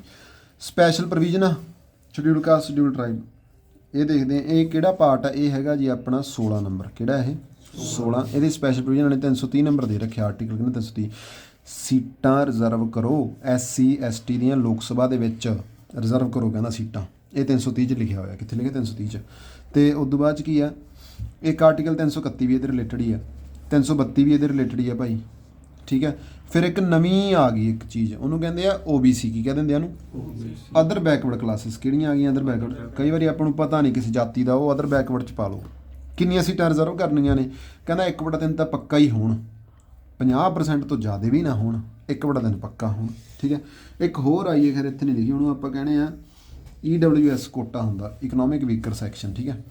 ਇੱਥੇ ਲਿਖਿਆ SC ST ਨੈਸ਼ਨਲ ਕਮਿਸ਼ਨ ਬਣੇ ਹੋਏ ਇਹਨਾਂ ਦੇ। ਨੈਸ਼ਨਲ ਕਮਿਸ਼ਨ ST ਦਾ ਅੱਡ ਬਣਿਆ, ਨੈਸ਼ਨਲ ਕਮਿਸ਼ਨ ਮਾਈਨੋਰਿਟੀ ਦਾ ਅੱਡ ਬਣਿਆ, OBC ਦਾ ਅੱਡ ਬਣਿਆ। NHRC ਦੇ ਅੰਡਰ ਹੈ ਸਾਰੇ ਇਹ। NHRC ਆਪਾਂ ਦੇਖ ਲਿਆ। ਲੈਂਗੁਏਜ ਦੀ ਗੱਲ ਕਰੋ, ਆਪਣੇ ਲੈਂਗੁਏਜ ਨਹੀਂ, ਮੈਨੂੰ ਲੱਗਦਾ 22 ਲੈਂਗੁਏਜ ਆਪਣੀ ਅਫੀਸ਼ੀਅਲ। ਹਾਂ 22 ਹੈ ਭਾਈ, ਆਹ ਸੀ ਲੈਂਗੁਏਜ। ਕਿੰਨੀਆਂ ਨੇ ਆਪਣੀਆਂ? 22 ਅਫੀਸ਼ੀਅਲ। ਉਹ ਤਾਂ ਬਥੇਰੀਆਂ ਆਪਣੇ। ਠੀਕ ਹੈ। ਕਹਿੰਦਾ ਇਹਨਾਂ ਲੈਂਗੁਏਜ ਦੀ ਤੁਸੀਂ ਕਦਰ ਕਰਨੀ ਹੈ। ਵੈਸੇ ਕਹਿੰਦਾ ਜਿਹੜੀ ਸੰਵਿਧਾਨ ਦੀ ਲੈਂਗੁਏਜ ਹੈ ਉਹ ਕੀ ਹੋਣੀ ਚਾਹੀਦੀ ਹੈ? ਹਾਈ ਕੋਰਟ ਦੀ ਕਹਿ ਲਓ ਜਾਂ ਸੰਵਿਧਾਨ ਦੀ, ਉਹ ਇੰਗਲਿਸ਼ ਅਤੇ ਹਿੰਦੀ ਚੱਲਦੀ। ਕੀ ਚੱਲਦੀ ਆ ਉਹ? ਇੰਗਲਿਸ਼ ਅਤੇ ਹਿੰਦੀ ਚੱਲਦੀ ਹੈ। ਠੀਕ ਹੈ। ਤਾਂ ਇੱਥੇ ਲਿਖਿਆ ਹੋਇਆ ਆਰਟੀਕਲ 343 ਕਹਿੰਦਾ ਹਿੰਦੀ ਚੱਲੂਗੀ, ਨਾਲ ਚੱਲੂਗੀ ਅੰਗਰੇਜ਼ੀ। ਠੀਕ ਹੈ। ਪਰ 351 ਦੇ ਵਿੱਚ ਆਖਿਆ ਹੋਇਆ 8ਵਾਂ ਸ਼ਡਿਊਲ ਹੈ। ਕਿੰਨਵਾਂ ਸ਼ਡਿਊਲ ਹੈ? ਹੋਰ ਕਿੰਨੀਆਂ ਭਾਸ਼ਾ ਨੇ? 22 ਮੇਜਰ ਭਾਸ਼ਾ ਨੇ। ਅਸਾਮੀਸ, ਬੰਗਾਲੀ, ਪੰਜਾਬੀ ਵੀ ਹੈਗੀ, ਇਹਦੀ ਯਾਦ ਰੱਖਣਾ। ਉਰਦੂ ਵੀ ਹੈਗੀ ਆ, ਅਤੇ ਇੱਕ ਲਿਖ ਲਿਓ ਡੋਗਰੀ। ਬਸ 4 ਕੁ ਦੱਸ ਦਿਓ। ਠੀਕ ਹੈ। ਇਹ ਲੈਂਗੁਏਜ ਕਿੱਥੇ ਸਿੱਟੀਆਂ ਨੇ? ਇਹ 8ਵੇਂ ਸ਼ਡਿਊਲ 'ਚ ਸਿੱਟੀਆਂ ਨੇ। ਕਿੰਨੀਆਂ ਨੇ? 22। 92 ਅਮੈਂਡਮੈਂਟ ਸਿੱਟੀਆਂ ਸੀਗੀਆਂ। ਕੌਂਸਟੀਟਿਊਸ਼ਨ ਕਿੱਥੋਂ ਚੱਕਿਆ? ਸਾਰਿਆਂ ਨਾਲੋਂ ਜ਼ਿਆਦਾ ਕੌਂਸਟੀਟਿਊਸ਼ਨ ਗਵਰਨਮੈਂਟ ਆਫ ਇੰਡੀਆ ਐਕਟ 1935 ਤੋਂ ਚੱਕਿਆ। Government of India act 1935। ਇਹ ਕਿਹਨੇ ਬਣਾਇਆ? ਇਹ ਗੋਰਿਆਂ ਨੇ ਬਣਾਇਆ। 70% ਇੱਥੋਂ ਚੱਕ ਲਿਆ, 23-24% ਬਾਕੀ ਮੁਲਕਾਂ ਤੋਂ ਚੱਕ ਲਿਆ, 4-5% ਰਹਿੰਦਾ ਸੀ ਉਹਨਾਂ ਨੇ ਆਪ ਲਿਖ ਲਿਆ। ਠੀਕ ਹੈ। ਕੈਨੇਡਾ ਤੋਂ ਚੱਕਿਆ, ਆਸਟ੍ਰੇਲੀਆ ਤੋਂ ਚੱਕਿਆ, ਵੇਮਰ ਜਰਮਨੀ ਤੋਂ ਚੱਕਿਆ, ਆਇਰਲੈਂਡ ਤੋਂ ਚੱਕ ਲਿਆ। ਆਇਰਲੈਂਡ ਤੋਂ DPSP ਚੱਕੀ ਹੈ, ਕੈਨੇਡਾ ਤੋਂ ਮੈਨੂੰ ਲੱਗਦਾ ਪਾਰਲੀਮੈਂਟਰੀ ਚੱਕਿਆ, ਆਸਟ੍ਰੇਲੀਆ ਤੋਂ ਪਤਾ ਨਹੀਂ ਕੀ ਚੱਕਿਆ, ਇੱਥੋਂ ਪਤਾ ਨਹੀਂ ਕੀ ਚੱਕਿਆ। ਠੀਕ ਹੈ। ਇੱਕ ਗੱਲ ਅਫਰੀਕਾ ਤੋਂ ਵੀ ਚੱਕਿਆ ਸ਼ਾਇਦ ਆਪਾਂ ਕੁਛ, US ਤੋਂ ਬਹੁਤ ਚੱਕਿਆ, UK ਤੋਂ ਤਾਂ ਬਾਹਲਾ ਚੱਕਿਆ ਆਪਾਂ। ਠੀਕ ਹੈ ਨਾ। ਅੱਗੇ ਦੇਖਦੇ ਹਾਂ ਇੰਡੀਅਨ ਕੌਂਸਟੀਟਿਊਸ਼ਨ ਦੀ ਗੱਲ ਕਰਦੇ ਹਾਂ। 26 ਜਨਵਰੀ 1950 ਯਾਦ ਰੱਖਣੇ ਤਾਂ ਉਹੀ ਹੈ। We can study following head value of national liberation movement. ਕਹਿੰਦਾ ਅਸਲ 'ਚ ਕੀ ਹੈ, ਇਹ ਕੌਂਸਟੀਟਿਊਸ਼ਨ ਐਵੇਂ ਨਹੀਂ ਬਣ ਗਿਆ। ਇਹ ਜਿਹੜੇ ਲੀਡਰ ਬਿਠਾਏ ਆਪਾਂ, ਉਹ ਸਾਰੇ ਬੰਦੇ ਕ੍ਰਾਂਤੀਕਾਰੀ ਸੀਗੇ। ਅੰਬੇਦਕਰ ਹੋ ਗਿਆ ਜਾਂ ਕੋਈ ਹੋਰ ਜਿੰਨੀ ਵੀ ਜਨਤਾ ਉੱਥੇ ਬੈਠੀ ਹੈ, ਉਹਨਾਂ ਨੇ ਵਿਚਾਰਿਆਂ ਨੇ ਆਜ਼ਾਦੀ ਦੇ ਵਿੱਚ ਪੂਰਾ ਆਪਦਾ ਸਟਰਗਲ ਕੀਤੀ ਹੈ। ਤਾਂ ਉਹ ਬੰਦਿਆਂ ਨੂੰ ਨੌਲੇਜ ਹੈਗੀ ਹੈ। ਕਹਿੰਦਾ ਵਧੀਆ ਬੰਦਿਆਂ ਨੇ ਬਣਾਇਆ, ਕੋਈ ਇਹੋ ਜਿਹੀ ਗੱਲ ਨਹੀਂ ਹੈਗੀ ਵੀ ਬੰਦੇ ਗਲਤ ਸੀ ਉਹ। ਠੀਕ ਹੈ। ਮੇਨ ਉਹਨਾਂ ਨੇ ਕੀ ਰੱਖਿਆ? ਉਹਨਾਂ ਨੇ ਦੇਸ਼ ਦੀ ਯੂਨਿਟੀ ਮੇਨ ਰੱਖੀ ਹੈ, ਯੂਨਿਟੀ ਐਂਡ ਡਾਇਵਰਸਿਟੀ ਮੇਨ ਰੱਖੀ, ਡੈਮੋਕ੍ਰੇਸੀ, ਆਹ ਚੀਜ਼ਾਂ, ਆਹ ਤਾਂ ਚੀਜ਼ਾਂ ਹੈ ਹੀ ਚੰਗੀਆਂ। ਮਤਲਬ ਵਧੀਆ ਆਪਣਾ ਸੰਵਿਧਾਨ ਗੁੱਡ ਹੈ ਆਪਣਾ, ਵਧੀਆ ਚੀਜ਼ਾਂ ਨੇ ਉਹਦੇ 'ਚ। ਠੀਕ ਹੈ। ਮੈਂ ਤੁਹਾਨੂੰ ਉਦੋਂ ਵੀ ਦੱਸਿਆ ਸੀਗਾ, ਨਹਿਰੂ ਦੀ ਰਿਪੋਰਟ ਮੇਨ ਆ 1928 ਵਾਲੀ। ਇੱਥੋਂ ਚੱਕਿਆ ਪ੍ਰੀਐਂਬਲ ਉਹਨਾਂ ਨੇ। ਕੀ ਚੱਕਿਆ ਇੱਥੋਂ? ਪ੍ਰੀਐਂਬਲ। ਹੋਰ ਇੱਥੋਂ ਕੀ ਚੱਕਿਆ? ਸਟਰੋਂਗ ਸੈਂਟਰ ਚੱਕ ਲਿਆ ਇੱਥੋਂ, ਇਕੁਐਲਿਟੀ ਚੱਕ ਲਈ ਇੱਥੋਂ, ਸੈਕੂਲਰ ਚੱਕ ਲਿਆ ਇੱਥੋਂ, ਜੁਆਇੰਟ ਇਲੈਕਟੋਰੇਟ ਚੱਕ ਲਿਆ ਇੱਥੋਂ। ਨਹਿਰੂ ਰਿਪੋਰਟ 1928, 11 ਪੁਆਇੰਟ ਸੀਗੇ ਇਹਦੇ। ਫੋਰਨ ਤੋਂ ਚੱਕਿਆ ਭਾਈ, ਫੋਰਨ ਬਥੇਰੇ ਮੁਲਕਾਂ ਤੋਂ ਚੱਕਿਆ ਆਪਾਂ। ਸਿੱਧੀ ਐਗਜ਼ਾਮਪਲ ਕਰਾਂਗੇ, ਹੋਰ ਕੁਛ ਕਰਨ ਦੀ ਲੋੜ ਨਹੀਂ ਆਪਾਂ ਨੂੰ। ਦੇਖੋ 2-3 ਲਾਈਨਾਂ ਤੁਹਾਨੂੰ ਇਹ ਲਿਖਣੀਆਂ ਪੈਂਦੀਆਂ ਵੀ ਫੋਰਨ ਤੋਂ ਤਾਂ ਚੱਕ ਲਿਆ, ਵੀ ਟਾਈਮ ਸੀਗਾ ਵੀ ਚਲੋ ਆਈਡੀਆ ਹੋ ਜਾਂਦਾ ਵੀ ਕਿਵੇਂ ਜੇ ਬਣਾਉਣਾ ਆਪਾਂ। ਠੀਕ ਹੈ। ਤਾਂ ਬੇਸਿਕਲੀ ਆਪਾਂ ਕਹਿ ਦਿਆਂਗੇ ਆ ਵੀ ਆਇਰਲੈਂਡ ਤੋਂ ਕੀ ਚੱਕਿਆ? DPSP ਚੱਕ ਲਈ। UK ਤੋਂ ਕੀ ਚੱਕਿਆ? UK ਤੋਂ ਚੱਕਿਆ ਪਾਰਲੀਮੈਂਟ। ਸੱਚ, ਕੈਨੇਡਾ ਤੋਂ ਨਹੀਂ ਚੱਕਿਆ ਉਹ। UK ਤੋਂ ਚੱਕਿਆ ਪਾਰਲੀਮੈਂਟ। ਅਮਰੀਕਾ ਤੋਂ ਚੱਕਿਆ ਰਾਈਟਸ, ਅਮਰੀਕਾ ਤੋਂ ਰਾਈਟਸ ਚੱਕੇ ਆ। ਕੈਨੇਡਾ ਤੋਂ ਚੱਕਿਆ ਪਾਵਰਾਂ ਦੀ ਵੰਡ, ਆਸਟ੍ਰੇਲੀਆ ਤੋਂ ਵੀ ਇਹੀ ਚੱਕੀ ਆ। ਅਤੇ ਜਰਮਨ ਤੋਂ ਕੀ ਚੱਕਿਆ? ਐਮਰਜੈਂਸੀ। ਜਰਮਨੀ ਤੋਂ ਕੀ ਚੱਕਿਆ? ਐਮਰਜੈਂਸੀ। ਜੇ ਤੁਸੀਂ ਹੈੱਡ ਬਣਾ ਕੇ ਲਿਖਤੇ ਇੱਥੇ ਵੀ UK ਬਰਾਬਰ ਆਹ US, ਤਾਂ ਉਹੀ ਨੰਬਰ ਕੁੱਟੇ ਜਾਣਗੇ। ਆ ਹੈਡਿੰਗ ਬਣਾ ਕੇ ਥੱਲੇ .1 UK ਬਰਾਬਰ ਹੈ ਪਾਰਲੀਮੈਂਟ, ਜੇ ਉਹ ਐਂ ਲਿਖ ਦਿਓ। ਠੀਕ ਹੈ। ਥਿਓਰੀ ਲਿਖਣ ਦੀ ਲੋੜ ਨਹੀਂ। ਆਹ ਮੇਨ ਸੀਗਾ ਗਵਰਨਮੈਂਟ ਆਫ ਇੰਡੀਆ ਐਕਟ 1935। ਇਹ ਅੰਗਰੇਜ਼ਾਂ ਨੇ ਬਣਾਇਆ ਸੀਗਾ, ਅਤੇ ਇਹਦੇ ਤੋਂ ਬਹੁਤ ਕੁਛ ਚੱਕਿਆ। ਜਿਹੜਾ ਕੁਛ ਇੱਥੋਂ ਨਹੀਂ ਚੱਕਿਆ, ਸਾਰਾ ਇੱਥੋਂ ਚੱਕਿਆ ਉਹਨਾਂ ਨੇ। ਠੀਕ ਹੈ। ਤਾਂ ਇਹਦੇ 'ਚ ਕੀ ਆ? ਇਹਦੇ 'ਚ ਪਾਵਰਾਂ ਦੀ ਵੰਡ ਦੀ ਚਰਚਾ ਕੀਤੀ, ਜੁਆਇੰਟ ਇਲੈਕਟੋਰੇਟ ਦੀ ਚਰਚਾ ਕੀਤੀ ਆ, ਡੈਮੋਕ੍ਰੇਸੀ ਦੀ ਚਰਚਾ ਕੀਤੀ ਹੋਈ ਹੈ, ਯੂਨੀਕੈਮਰਲ ਦੀ ਚਰਚਾ ਕੀਤੀ ਹੋਈ ਆ, ਐਮਰਜੈਂਸੀ ਦੀ ਵੀ ਚਰਚਾ ਇਹਦੇ 'ਚ ਕੀਤੀ ਹੋਈ ਹੈ। ਅਤੇ ਇਹਦੇ 'ਚ ਗਲੋਰੀਫਾਈਡ ਗੌਰਮੈਂਟ ਆਫ ਇੰਡੀਆ, ਮਤਲਬ ਜਿਹੜਾ ਇੰਡੀਆ ਉਹ ਪੂਰਾ ਘੈਂਟ ਮੁਲਕ ਹੈ, ਉਹਦੀ ਚਰਚਾ ਕੀਤੀ ਹੋਈ ਹੈ। ਸਪਿਰਿਟ ਦੀ ਚਰਚਾ ਕੀਤੀ ਹੈ, ਅਤੇ ਡੈਮੋਕ੍ਰੇਸੀ ਦੀ ਚਰਚਾ ਕੀਤੀ ਹੈ। ਹਾਈਲਾਈਟ ਪੁਆਇੰਟ ਉੱਥੋਂ ਚੱਕੇ ਸਾਰੇ। ਹੁਣ ਤਾਂ ਬਹੁਤ ਚੱਕੇ ਆ, 70% ਚੱਕੇ, ਪਰ ਇੱਥੇ ਬਹੁਤ ਘੱਟ ਹੈ। ਅੱਗੇ ਦੇਖਦੇ ਹਾਂ ਕੌਂਸਟੀਟਿਊਟ ਅਸੈਂਬਲੀ ਐਂਡ ਇਟਸ ਰਿਕਾਰਡ। ਜਿਹੜੀ ਕੌਂਸਟੀਟਿਊਟ ਅਸੈਂਬਲੀ ਹੈ ਉਹਦਾ ਰਿਕਾਰਡ ਜੇ ਤਾਂ ਆਪਾਂ ਆਖੀਏ ਤਾਂ ਆਪਾਂ ਇਹ ਕਹਾਂਗੇ ਜਿਹੜੇ ਬੰਦੇ ਸੀ ਅਸੈਂਬਲੀ ਵਾਲੇ, ਉਹ ਸਾਰੇ ਕ੍ਰਾਂਤੀਕਾਰੀ ਸੀ। ਅਤੇ ਜਿਹੜਾ ਇਹਦਾ ਮੇਨ ਰਿਕਾਰਡ ਹੈ, ਇਹਦਾ ਸਿਹਰਾ ਕਿਹਦੇ ਸਿਰ ਜਾਂਦਾ? ਲੋਕਾਂ ਦੇ ਸਿਰ। ਕਿਉਂਕਿ ਮੂਹਰੇ ਕੀ ਲਿਖਿਆ? ਵੀ ਦਾ ਪੀਪਲ ਲਿਖਿਆ। ਠੀਕ ਹੈ। ਆਬਜੈਕਟਿਵ ਰੈਜ਼ੋਲਿਊਸ਼ਨ ਕੀ ਹੈ ਭਾਈ? ਇਹ ਵੀ ਬਹੁਤ ਇੰਪੋਰਟੈਂਟ ਚੀਜ਼ ਹੈ। ਇਹ ਪਤਾ ਨਹੀਂ ਕਿਹੜੇ ਨੇ ਲਿਆਂਦਾ ਸੀ ਆਬਜੈਕਟਿਵ ਰੈਜ਼ੋਲਿਊਸ਼ਨ, ਯਾਰ ਨਹਿਰੂ ਵਰਗੇ ਨਹੀਂ ਲਿਆਂਦਾ ਹੋਣਾ ਸ਼ਾਇਦ ਇਹ 22 ਜਨਵਰੀ 1947 ਨੂੰ ਆਇਆ। ਕਦੋਂ ਆਇਆ? 22 ਜਨਵਰੀ 1947 ਨੂੰ ਆਇਆ ਭਾਈ। ਅਤੇ ਇਹਦੇ ਵਿੱਚ ਕੀ ਲਿਖਿਆ ਹੋਇਆ? ਇਹਦੇ 'ਚ ਮੇਨ ਆਹ ਚੀਜ਼ ਲਿਖੀ ਹੈ ਵੀ India is a sovereign independent republic ਬਸ India is sovereign independent republic. ਤੇ ਇੱਥੇ ਸੋਸ਼ਲ ਇਕਨੋਮਿਕ ਤੇ ਪੋਲੀਟੀਕਲ ਜਸਟਿਸ ਹੈ, ਇਹਦੇ 'ਚ ਲਿਖਿਆ ਆਬਜੈਕਟਿਵ ਦੇ ਵਿੱਚ।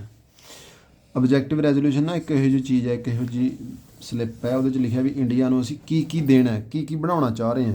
ਇੰਡੀਆ ਨੂੰ ਅਸੀਂ ਬਣਾਉਣਾ ਚਾਹੁੰਦੇ sovereign republic, secular, social economic, political justice, peace, security, interest, philosophy, ideals. ਆ ਇਹਦੇ 'ਚ ਲਿਖਿਆ ਵੀ ਚਾਹੁੰਦੇ ਕੀ ਆ ਅਸੀਂ, ਠੀਕ ਹੈ। ਸੰਵਿਧਾਨ ਬਣਾਉਣ ਤੋਂ ਜਸਟ ਪਹਿਲਾਂ ਦੀਆਂ ਗੱਲਾਂ ਨੇ। ਅੱਗੇ ਦੇਖਦੇ ਹਾਂ ਰਿਪੋਰਟਾਂ ਕੌਂਸਟੀਟਿਊਸ਼ਨ ਕਮੇਟੀ ਦੀਆਂ। ਅਸਲ 'ਚ ਆਪਣੇ ਸੰਵਿਧਾਨ 'ਚ ਕਮੇਟੀਆਂ ਬਣਦੀਆਂ ਨੇ। ਕੀ ਬਣਦੀਆਂ ਨੇ? ਇਹ ਤਾਂ ਆਪਣੀ ਸਰਕਾਰ 'ਚ ਵੀ ਹੁੰਦੀਆਂ ਨੇ, ਸਕੂਲਾਂ 'ਚ ਵੀ ਹੁੰਦੀਆਂ। ਇਹ ਸਕੂਲ 'ਚ ਕਮੇਟੀ ਬਣਾ ਦੀ, ਸਪੋਰਟਸ ਕਮੇਟੀ, ਉਹਦਾ ਇੱਕ ਟੀਚਰ ਲਾਦਾ ਵੀ ਜਾ ਭਾਈ ਜਿਹਨੇ ਜਿਹਨੇ ਖੇਡਣਾ ਉਹਨੇ ਨਾਂ ਲਿਖ ਕੇ ਲਿਆ, ਕਮੇਟੀ ਕੰਮ ਕਰੂਗੀ। ਹੁਣ ਆਏ ਨਹੀਂ ਨਾ ਪਤਾ ਲੱਗਣਾ ਵੀ ਉਹ ਕੰਮ ਕਿਹਨੇ ਕਰਨਾ, ਕੰਮ ਦੇਣ ਦਾ ਤਰੀਕਾ ਹੁੰਦਾ ਇਹ। ਕਮੇਟੀ ਹੁਣ ਮਾਈਨੋਰਿਟੀ ਹੈ, ਕਮੇਟੀ ਹੁਣ ਫੰਡਾਮੈਂਟਲ ਰਾਈਟ ਹੈ, ਕਮੇਟੀ ਹੁਣ ਫਾਈਨੈਂਸ਼ੀਅਲ ਰਾਈਟ ਹੈ, committee of union and state ਹੈ, ਕਮੇਟੀ ਆਫ, ਬਸ ਆਹੀ ਹੈ 4-5 ਕਮੇਟੀਆਂ, ਠੀਕ ਹੈ। ਇਹ ਕਿਉਂ? ਕਿਉਂਕਿ ਕੰਮ ਬਾਹਲੇ ਹੋ ਜਾਂਦੇ ਆ, ਵੰਡ ਤਾਂ ਇਹਨਾਂ ਨੇ। ਡਿਬੇਟ ਆਫ ਦੀ ਕੌਂਸਟੀਟਿਊਸ਼ਨ ਅਸੈਂਬਲੀ, ਇਹ ਡਿਬੇਟਾਂ ਵੀ ਕੀਤੀਆਂ ਭਾਈ ਇਹਨਾਂ ਨੇ। ਐਂ ਥੋੜ੍ਹੀ ਵੀ ਸੰਵਿਧਾਨ ਬਹਿ ਕੇ ਲਿਖਣ ਲੱਗ ਗਏ ਤੇ ਬਸ ਲਿਖ ਕੇ ਆਏ ਇੱਥੇ ਰੱਖਦਾ, ਫੋਟੋ ਕਾਪੀ ਕਰਾ ਲਿਆ, ਐਂ ਨਹੀਂ ਹੈਗਾ। ਇਹਨਾਂ ਨੇ ਪਹਿਲਾਂ ਬਹਿਸ ਕੀਤੀ ਹੈ, ਠੀਕ ਹੈ। ਤਾਂ ਹੀ ਤਾਂ 2 ਸਾਲ 11 ਮਹੀਨੇ 18 ਦਿਨ ਲੱਗ ਗਏ, ਬਹਿਸ ਬੂਸ ਕਰਦੇ ਰਹੇ, ਪਤਾ ਨਹੀਂ ਕਿੰਨੇ ਵਾਰੀ ਤਾਂ ਇਹਨੂੰ ਢਾਹ ਕੇ ਸਹੀ ਕੀਤਾ ਅੰਬੇਦਕਰ ਨੇ, ਠੀਕ ਹੈ। ਤਾਂ ਇਹ ਬਹੁਤ ਸਮਾਂ ਲੱਗ ਗਿਆ ਇਹਦੇ ਤੇ। ਐਂ ਨਹੀਂ ਹੈਗਾ, ਰੀਡਿੰਗਾਂ ਹੋਈਆਂ ਇਹਦੀਆਂ 10-10 11-11 ਰੀਡ ਕੀਤਾ ਇਹਨੂੰ, 12-12 ਵਾਰੀ ਰੀਡ ਕੀਤਾ ਅੰਬੇਦਕਰ ਵਰਗਿਆਂ ਨੇ, ਸਮਝ ਗਏ। ਤਾਂ ਆਪਾਂ ਕਹਿ ਲੈਂਦੇ ਹਾਂ ਵੈਸੇ ਕਹਿੰਦਾ ਟੋਟਲ 7635 ਅਮੈਂਡਮੈਂਟਸਾਂ ਹੋ ਰਹੀਆਂ ਸੀਗੀਆਂ ਸੰਵਿਧਾਨ 'ਚ, ਤੇ ਡਿਸਕਸ ਕੀਤੀਆਂ 2473। ਕੱਲੀ ਅਮੈਂਡਮੈਂਟ ਵੀ ਡਿਸਕਸ ਕੀਤੀ ਇਹਨਾਂ ਨੇ, ਕਿਉਂ ਗਵਰਨਮੈਂਟ ਆਫ ਇੰਡੀਆ ਐਕਟ ਆ, ਮੈਨੂੰ ਬਣਾ ਕੇ ਦੇਤਾ ਕਿਸੇ ਨੇ, ਮੈਂ ਤਾਂ ਬਦਲਣਾ ਹੀ ਹੈ। ਮੈਂ ਕਹੂੰਗਾ ਬਈ ਆਹ ਸਹੀ ਨਹੀਂ ਯਾਰ, ਆਹ ਪਹਿਲੀ ਅਮੈਂਡਮੈਂਟ, ਆਹ ਸਹੀ ਨਹੀਂ ਦੂਜੀ। ਤੇ 2473 ਨੇ ਐਕਚੁਅਲ ਡਿਸਕਸ ਕੀਤੀਆਂ ਨੇ, ਬਸ ਇਹ ਹੋਰ ਕੁਛ ਨਹੀਂ। ਡਰਾਫਟ ਦਾ ਮਤਲਬ ਕੀ ਹੁੰਦਾ ਵੀ ਕੱਚੀ ਜੀ ਕਿਤਾਬ ਤਿਆਰ ਕਰ ਦੇਣੀ, ਇੱਕ ਕੱਚੀ ਜਿਲਦ ਚੜਾ ਕੇ, ਬਸ ਉਸ ਤੋਂ ਬਾਅਦ 'ਚ ਆਹ ਚੀਜ਼ਾਂ ਕਰਾਉਣੀਆਂ, ਪੇਜ ਨੰਬਰ 'ਚ ਲਿਖਾਉਣੇ, ਆਹ ਹੈਡਿੰਗ ਲਿਖਾਉਣੀ ਹੈ, ਪੁਆਇੰਟ ਲਿਖਾਉਣੇ ਆ, ਮੇਨ ਕਿਤਾਬ ਤਿਆਰ ਹੋ ਗਈ। ਡਰਾਫਟ ਕਿੱਦਣ ਤਿਆਰ ਹੋ ਗਿਆ? 21 ਫਰਵਰੀ 1948 ਨੂੰ ਡਰਾਫਟ ਤਿਆਰ ਹੋ ਗਿਆ। ਡਰਾਫਟਿੰਗ ਕਮੇਟੀ ਹੋਊਗੀ ਇਹ ਵੀ ਇੱਕ, ਤੇ ਡਰਾਫਟਿੰਗ ਕਮੇਟੀ ਦਾ ਪ੍ਰਧਾਨ ਹੋਊਗਾ ਕੌਣ? ਹੋਊਗਾ ਅੰਬੇਦਕਰ। ਤਾਂ ਹੀ ਇਹ ਮੇਨ ਹੈ, ਡਰਾਫਟਿੰਗ ਕਮੇਟੀ ਦਾ ਮੇਨ ਬੰਦਾ ਪ੍ਰਧਾਨ ਕੌਣ? ਅੰਬੇਦਕਰ। ਨਾਲ ਬੰਦੇ ਹੋਰ ਆ ਇਹਦੇ, 6 ਬੰਦੇ ਹੋਰ ਨਾਲ ਆ ਇਹਦੇ, 7 ਆ ਟੋਟਲ। ਇਹ ਕਿੰਨੇ ਆ? 7, ਠੀਕ ਹੈ। ਡਰਾਫਟਿੰਗ ਦਾ ਮਤਲਬ ਇਹ ਹੈ ਵੀ ਮੈਂ ਕਿਤਾਬ ਲਿਖਣ ਜਾ ਰਿਹਾ ਤੇ ਮੈਂ ਉਹ ਕਿਤਾਬ ਨੂੰ ਲਾਂਚ ਕਰਨ ਤੋਂ ਪਹਿਲਾਂ ਇੱਕ ਰੀਡਿੰਗ ਲੈ ਲਈ ਕਿਤਾਬ ਦੀ, ਜਿਹੜੀ ਗਲਤੀ ਆ ਉਹ ਕੱਢਤੀ। ਅੰਬੇਦਕਰ ਨੇ ਸਾਰਾ ਰੀਡ ਕੀਤਾ ਇਹ, ਤੇ ਉਹ ਡਰਾਫਟਿੰਗ ਕਮੇਟੀ ਦਾ ਪ੍ਰਧਾਨ ਸੀਗਾ, ਠੀਕ ਹੈ। 4 ਨਵੰਬਰ 1948 ਨੂੰ ਫਾਈਨਲ ਡਰਾਫਟ ਓਕੇ ਕਰਤਾ ਅੰਬੇਦਕਰ ਨੇ। ਫਿਰ ਬਸ ਚਲੋ ਕਹਿੰਦਾ ਯਾਰ ਨਵੇਂ ਸਾਲ ਨੂੰ ਹੀ ਆਪਾਂ ਦੇਖ ਲਾਂਗੇ। ਫਿਰ ਐਂ ਕਰਦੇ ਕਰਦੇ ਚਲੋ 26 ਨਵੰਬਰ ਨੂੰ ਤਾਂ ਅਡਾਪਟ ਕਰ ਲਿਆ, 26 ਜਨਵਰੀ ਨੂੰ ਓਕੇ ਕਰਤਾ, ਓਕੇ, ਠੀਕ ਹੈ। 26 ਨਵੰਬਰ ਤੇ 26 ਜਨਵਰੀ 2 ਤਰੀਕਾਂ ਨੇ ਇਹਦੀਆਂ। 26 ਜਨਵਰੀ ਨੂੰ ਵਧੀਆ ਵਿਹਲੇ ਹੋ ਕੇ ਬਹਿ ਗਏ ਉਹ ਵੀ, ਚਲੋ ਭਾਈ ਹੁਣ ਕੰਮ ਹੋ ਗਿਆ। ਪਰ ਲਾਂਚ ਕਿਦਣ ਕੀਤਾ? 26 ਜਨਵਰੀ 1950, ਕਹਿੰਦੇ ਨਵੇਂ ਸਾਲ 'ਚ ਕਰਾਂਗੇ। ਅਮੈਂਡਮੈਂਟਾਂ 'ਤੇ ਆ ਜਾ। ਅਮੈਂਡਮੈਂਟਾਂ ਕਿੰਨੀਆਂ ਹੋਈਆਂ ਸੀ? 105 ਹੋਈਆਂ, ਆਰਟੀਕਲ ਨੰਬਰ 368। ਇਹਦੇ 'ਚ ਹੋਰ ਕੁਛ ਕਰਨ ਦੀ ਲੋੜ ਨਹੀਂ। ਅਮੈਂਡਮੈਂਟ ਜਿੱਥੇ ਬੋਲੂਗੀ ਉੱਥੇ ਇੱਕ ਤਾਂ ਤੂੰ ਯਾਦ ਰੱਖਣਾ ਹੈਗਾ 1976 ਸਾਲ, ਇੱਕ ਤੂੰ ਯਾਦ ਰੱਖਣਾ 1978 ਸਾਲ। 1978 'ਚ ਤੂੰ ਪ੍ਰੋਪਰਟੀ ਪਾਉਣੀ ਹੈ। ਕੀ ਪਾਉਣੀ ਹੈ? ਪ੍ਰੋਪਰਟੀ, ਠੀਕ ਹੈ। ਚਲੋ ਦੇਖ ਲਿਓ ਪ੍ਰੋਪਰਟੀ ਵਾਲਾ ਆਪਾਂ ਪਿੱਛੇ ਕਿੱਥੇ ਕੀਤਾ ਸੀ, ਹੋ ਸਕਦਾ ਇੱਥੇ ਕਨਫਿਊਜ਼ ਨਾ ਹੋ ਜਾਈਏ ਆਪਾਂ। ਆਰਟੀਕਲ 31 ਸਾਲ ਚਾਹੇ ਨਾ ਹੀ ਮੈਂਸ਼ਨ ਕਰੀਏ ਅਮੈਂਡਮੈਂਟ 'ਚ, ਇੱਕ ਤਾਂ ਲਿਖਾਂਗੇ 368, ਇੱਕ ਲਿਖਾਂਗਾ ਜਿਹੜੀ ਮੇਨ ਅਮੈਂਡਮੈਂਟ ਆ ਭਾਈ ਉਹ ਹੋਈ ਆ ਆਰਟੀਕਲ 31 ਦੀ, ਉਹਨੂੰ ਸਿੱਟਦਾ 300A 'ਚ। ਕਿੱਥੇ ਸਿੱਟਤਾ? 300A 'ਚ। ਇੱਕ ਮੇਨ ਅਮੈਂਡਮੈਂਟ ਹੋਈ 51A। 51A 'ਚ ਕੀ ਲਿਆਂਦੀਆਂ ਗਈਆਂ? ਡਿਊਟੀਆਂ ਲਿਆਂਦੀਆਂ ਗਈਆਂ। ਕਿੰਨੀਆਂ ਡਿਊਟੀਆਂ ਨੇ? A ਤੋਂ ਲੈ ਕੇ ਇੱਕ ਗਿਣਤੀ ਮਾਰ ਲਿਓ ਕਿੰਨੀਆਂ ਬਣਦੀਆਂ ਨੇ। ਇੱਕ ਅਮੈਂਡਮੈਂਟ ਜ਼ਰੂਰੀ ਹੈ, ਸਾਲ ਕੀਤੀ 21 ਤੋਂ 18 ਸਾਲ ਕੀਤੀ। 61ਵੀਂ ਅਮੈਂਡਮੈਂਟ ਹੈ। ਕਿੰਨਵੀਂ ਇਹ? 61ਵੀਂ, ਸਮਝ ਗਏ। ਇੱਕ ਅਮੈਂਡਮੈਂਟ ਕੀਤੀ ਕਹਿੰਦਾ ਸੀਟਾਂ ਰਿਜ਼ਰਵ ਕਰੋ ਭਾਈ, ਸੀਟਾਂ ਰਿਜ਼ਰਵ ਕਰੋ। ਇੱਕ ਅਮੈਂਡਮੈਂਟ ਕਰਕੇ ਹੀ ਕਹਿੰਦਾ ਯੂਟੀ ਬਣਾਉਂਦੇ ਹੁੰਦੇ ਆ ਇਹ, ਅਮੈਂਡਮੈਂਟ ਕਰਕੇ ਯੂਟੀ ਬਣਾਈ 28 ਸਟੇਟਾਂ ਦੇ 7 ਯੂਟੀਆਂ, ਬਸ ਇੰਨਾ ਕੁ ਹੈ। ਇੱਕ ਡੋਗਰੀ ਭਾਸ਼ਾ ਪਾਈ ਇਹਨਾਂ ਨੇ, ਡੋਗਰੀ ਦੇ ਨਾਲ ਆ ਵੀ ਪਾਈਆਂ ਸੱਚ, ਇਹ ਵੀ ਅਮੈਂਡਮੈਂਟ ਹੀ ਸੀ। 92 ਅਮੈਂਡਮੈਂਟ ਸੀ। ਕਿਹੜੀ ਸੀ ਇਹ? 92। ਇੱਕ ਨਾ 93 ਤੇ 94 ਵੀ ਇੰਪੋਰਟੈਂਟ ਹੈ। 92 ਤੇ 93 ਹੀ ਆ ਉਹ ਵੀ, ਉਹਦੇ 'ਚ ਪੰਚਾਇਤਾਂ ਆਉਣਗੀਆਂ ਸ਼ਾਇਦ, ਅੱਗੇ ਲਿਖਿਆ ਹੋਵੇ। ਅੱਗੇ ਪਾਰਲੀਮੈਂਟਰੀ ਸਟੈਟਿਊਟਸ, ਆਹ ਬਹੁਤ ਇੰਪੋਰਟੈਂਟ ਹੈ। ਹੁਣ ਪਤਾ ਕੀ ਗੱਲ ਹੈ ਇਹ ਸਟੈਟਿਊਟ ਦਾ ਮਤਲਬ ਪਤਾ ਕੀ ਹੁੰਦਾ? ਸਟੈਟਿਊਟ ਦਾ ਮਾਲਵਾ ਸਕੂਲ ਦੀ ਆਪਾਂ ਜੇ ਗੱਲ ਕਰੀਏ, ਮਾਲਵਾ ਸਕੂਲ ਦੀ ਇੱਕ ਰੂਲ ਬੁੱਕ ਹੋਊਗੀ, ਰੂਲ ਬੁੱਕ, ਠੀਕ ਹੈ। ਉਹਦੇ 'ਚ ਲਿਖਿਆ ਹੋਊਗਾ ਪ੍ਰਿੰਸੀਪਲ ਦੀ ਭਰਤੀ ਕਿਵੇਂ, ਮਾਸਟਰ ਦੀ ਭਰਤੀ ਕਿਵੇਂ, ਜਵਾਕਾਂ ਦੀ ਭਰਤੀ ਕਿਵੇਂ, ਪ੍ਰਿੰਸੀਪਲ ਨੂੰ ਕੱਢਣਾ ਕਿਵੇਂ ਹੈ, ਟੀਚਰ ਨੂੰ ਕਿਵੇਂ ਕੱਢਣਾ, ਸਟੂਡੈਂਟ ਨੂੰ ਕਿਵੇਂ ਬਾਹਰ ਕੱਢਣਾ। ਉਹ ਮਾਲਵਾ ਸਕੂਲ ਦਾ ਆਪ ਦਾ ਰੂਲ ਬੁੱਕ ਹੈ, ਉਹਨੂੰ ਸਟੈਟਿਊਟ ਕਹਿ ਦਿੰਦੇ ਆ। ਕੀ ਕਹਿ ਦਿੰਦੇ ਆ? ਸਟੈਟਿਊਟ।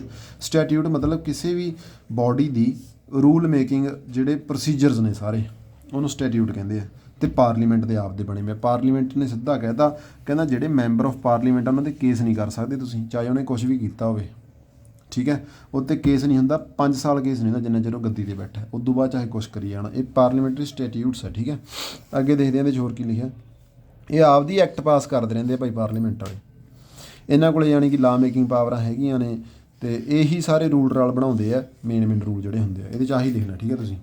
ਅੱਗੇ ਜੁਡੀਸ਼ੀਅਲ ਡਿਸੀਜਨ, ਇੱਕ ਗੱਲ ਹੋਰ ਹੈ, ਜਿਹੜੇ ਜੁਡੀਸ਼ੀਅਲ ਡਿਸੀਜਨ ਹੁੰਦੇ ਆ ਉਹ ਵੀ ਅੱਗੇ ਜਾ ਕੇ ਕਾਨੂੰਨ ਦਾ ਰੂਪ ਲੈ ਲੈਂਦੇ ਆ, ਉਹ ਲਾਅ ਬਣ ਜਾਂਦਾ। ਕੀ ਬਣ ਜਾਂਦਾ ਉਹ? ਲਾਅ ਬਣ ਜਾਂਦਾ ਉਹ। ਤਾਂ ਇਹੋ ਜਿਹੇ ਜੁਡੀਸ਼ੀਅਲ ਡਿਸੀਜਨ ਦੱਸੋ, ਐਗਜ਼ਾਮਪਲ ਦਿਓ। Gopalan versus state, Madras versus ਚੰਪਕਨਾਹਾ, ਇਹਦੇ ਵਿੱਚ ਆਖਿਆ ਗਿਆ ਵੀ ਫੰਡਾਮੈਂਟਲ ਰਾਈਟ ਹੈ ਜਿਹੜਾ, ਇਹ DPSP ਤੋਂ ਉੱਤੇ ਆ। ਬਸ ਆਹ ਲਿਖਣਾ ਤੁਸੀਂ, ਮਦਰਾਸ ਵਰਸਸ ਚੰਪਾਕਨ, ਇਹਦੇ 'ਚ ਆਖਿਆ ਗਿਆ ਫੰਡਾਮੈਂਟਲ ਰਾਈਟ ਹੈ ਜਿਹੜਾ ਉਹ DPSP ਤੋਂ ਉੱਤੇ ਆ। ਸਮਝ ਗਏ। ਇੱਕ ਗੋਲਕਨਾਥ ਕੇਸ ਬਹੁਤ ਇੰਪੋਰਟੈਂਟ ਹੈ, ਇਹਦੇ ਵਿੱਚ ਇਹ ਆਖਿਆ ਗਿਆ ਵੀ ਕਿਸੇ ਕੋਲੇ ਵੀ ਪਾਵਰ ਹੈ ਨਹੀਂ ਫੰਡਾਮੈਂਟਲ ਰਾਈਟ ਨੂੰ ਅਮੈਂਡ ਕਰਨ ਦੀ, ਕਿਸੇ ਕੋਲੇ ਮਤਲਬ ਪਾਰਲੀਮੈਂਟ ਕੋਲੇ ਹੈ ਨਹੀਂ ਪਾਵਰ ਇਹ, ਠੀਕ ਹੈ। ਇੱਕ ਆਇਆ ਕੇਸਵ ਨੰਦਾ ਭਾਰਤੀ ਕੇਸ, ਇਹਦੇ ਵਿੱਚ ਵੀ ਆਖਿਆ ਗਿਆ ਵੀ ਪਾਰਲੀਮੈਂਟ ਕੋਲੇ ਪਾਵਰ ਹੈਗੀ ਹੈ ਕੌਨਸਟੀਟਿਊਸ਼ਨ ਦਾ ਅਮੈਂਡਮੈਂਟ ਕਰਨ ਦੀ, ਚਾਹੇ ਉਹ ਫੰਡਾਮੈਂਟਲ ਰਾਈਟ ਹੈ। ਹੁਣ ਦੇਖੋ, ਗੋਲਕਨਾਥ ਕਹਿੰਦਾ ਫੰਡਾਮੈਂਟਲ ਰਾਈਟ ਨਹੀਂ ਅਮੈਂਡ ਕਰਨੀ, ਭਾਰਤੀ ਕਹਿੰਦਾ ਕਰ ਸਕਦੇ ਆ, ਕਹਿੰਦਾ ਕਰ ਸਕਦੇ ਆ ਪਰ ਸੰਵਿਧਾਨ ਦਾ ਬੇਸਿਕ ਸਟਰਕਚਰ ਨਾ ਹਿਲਾਇਓ। ਬੇਸਿਕ ਸਟਰਕਚਰ ਕੀ ਹੈ ਇਹ ਲਿਖਿਆ ਹੀ ਨਹੀਂ ਕਿਤੇ। ਮਤਲਬ ਗੱਲ ਕੀ ਹੋ ਗਈ ਇੱਥੇ? ਗੋਲਮੋਲ ਹੋ ਗਈ, ਕਿਉਂਕਿ ਪ੍ਰੈਸ਼ਰ ਹੈ ਇੱਥੇ। ਕਿਹਦਾ ਪ੍ਰੈਸ਼ਰ ਹੈ?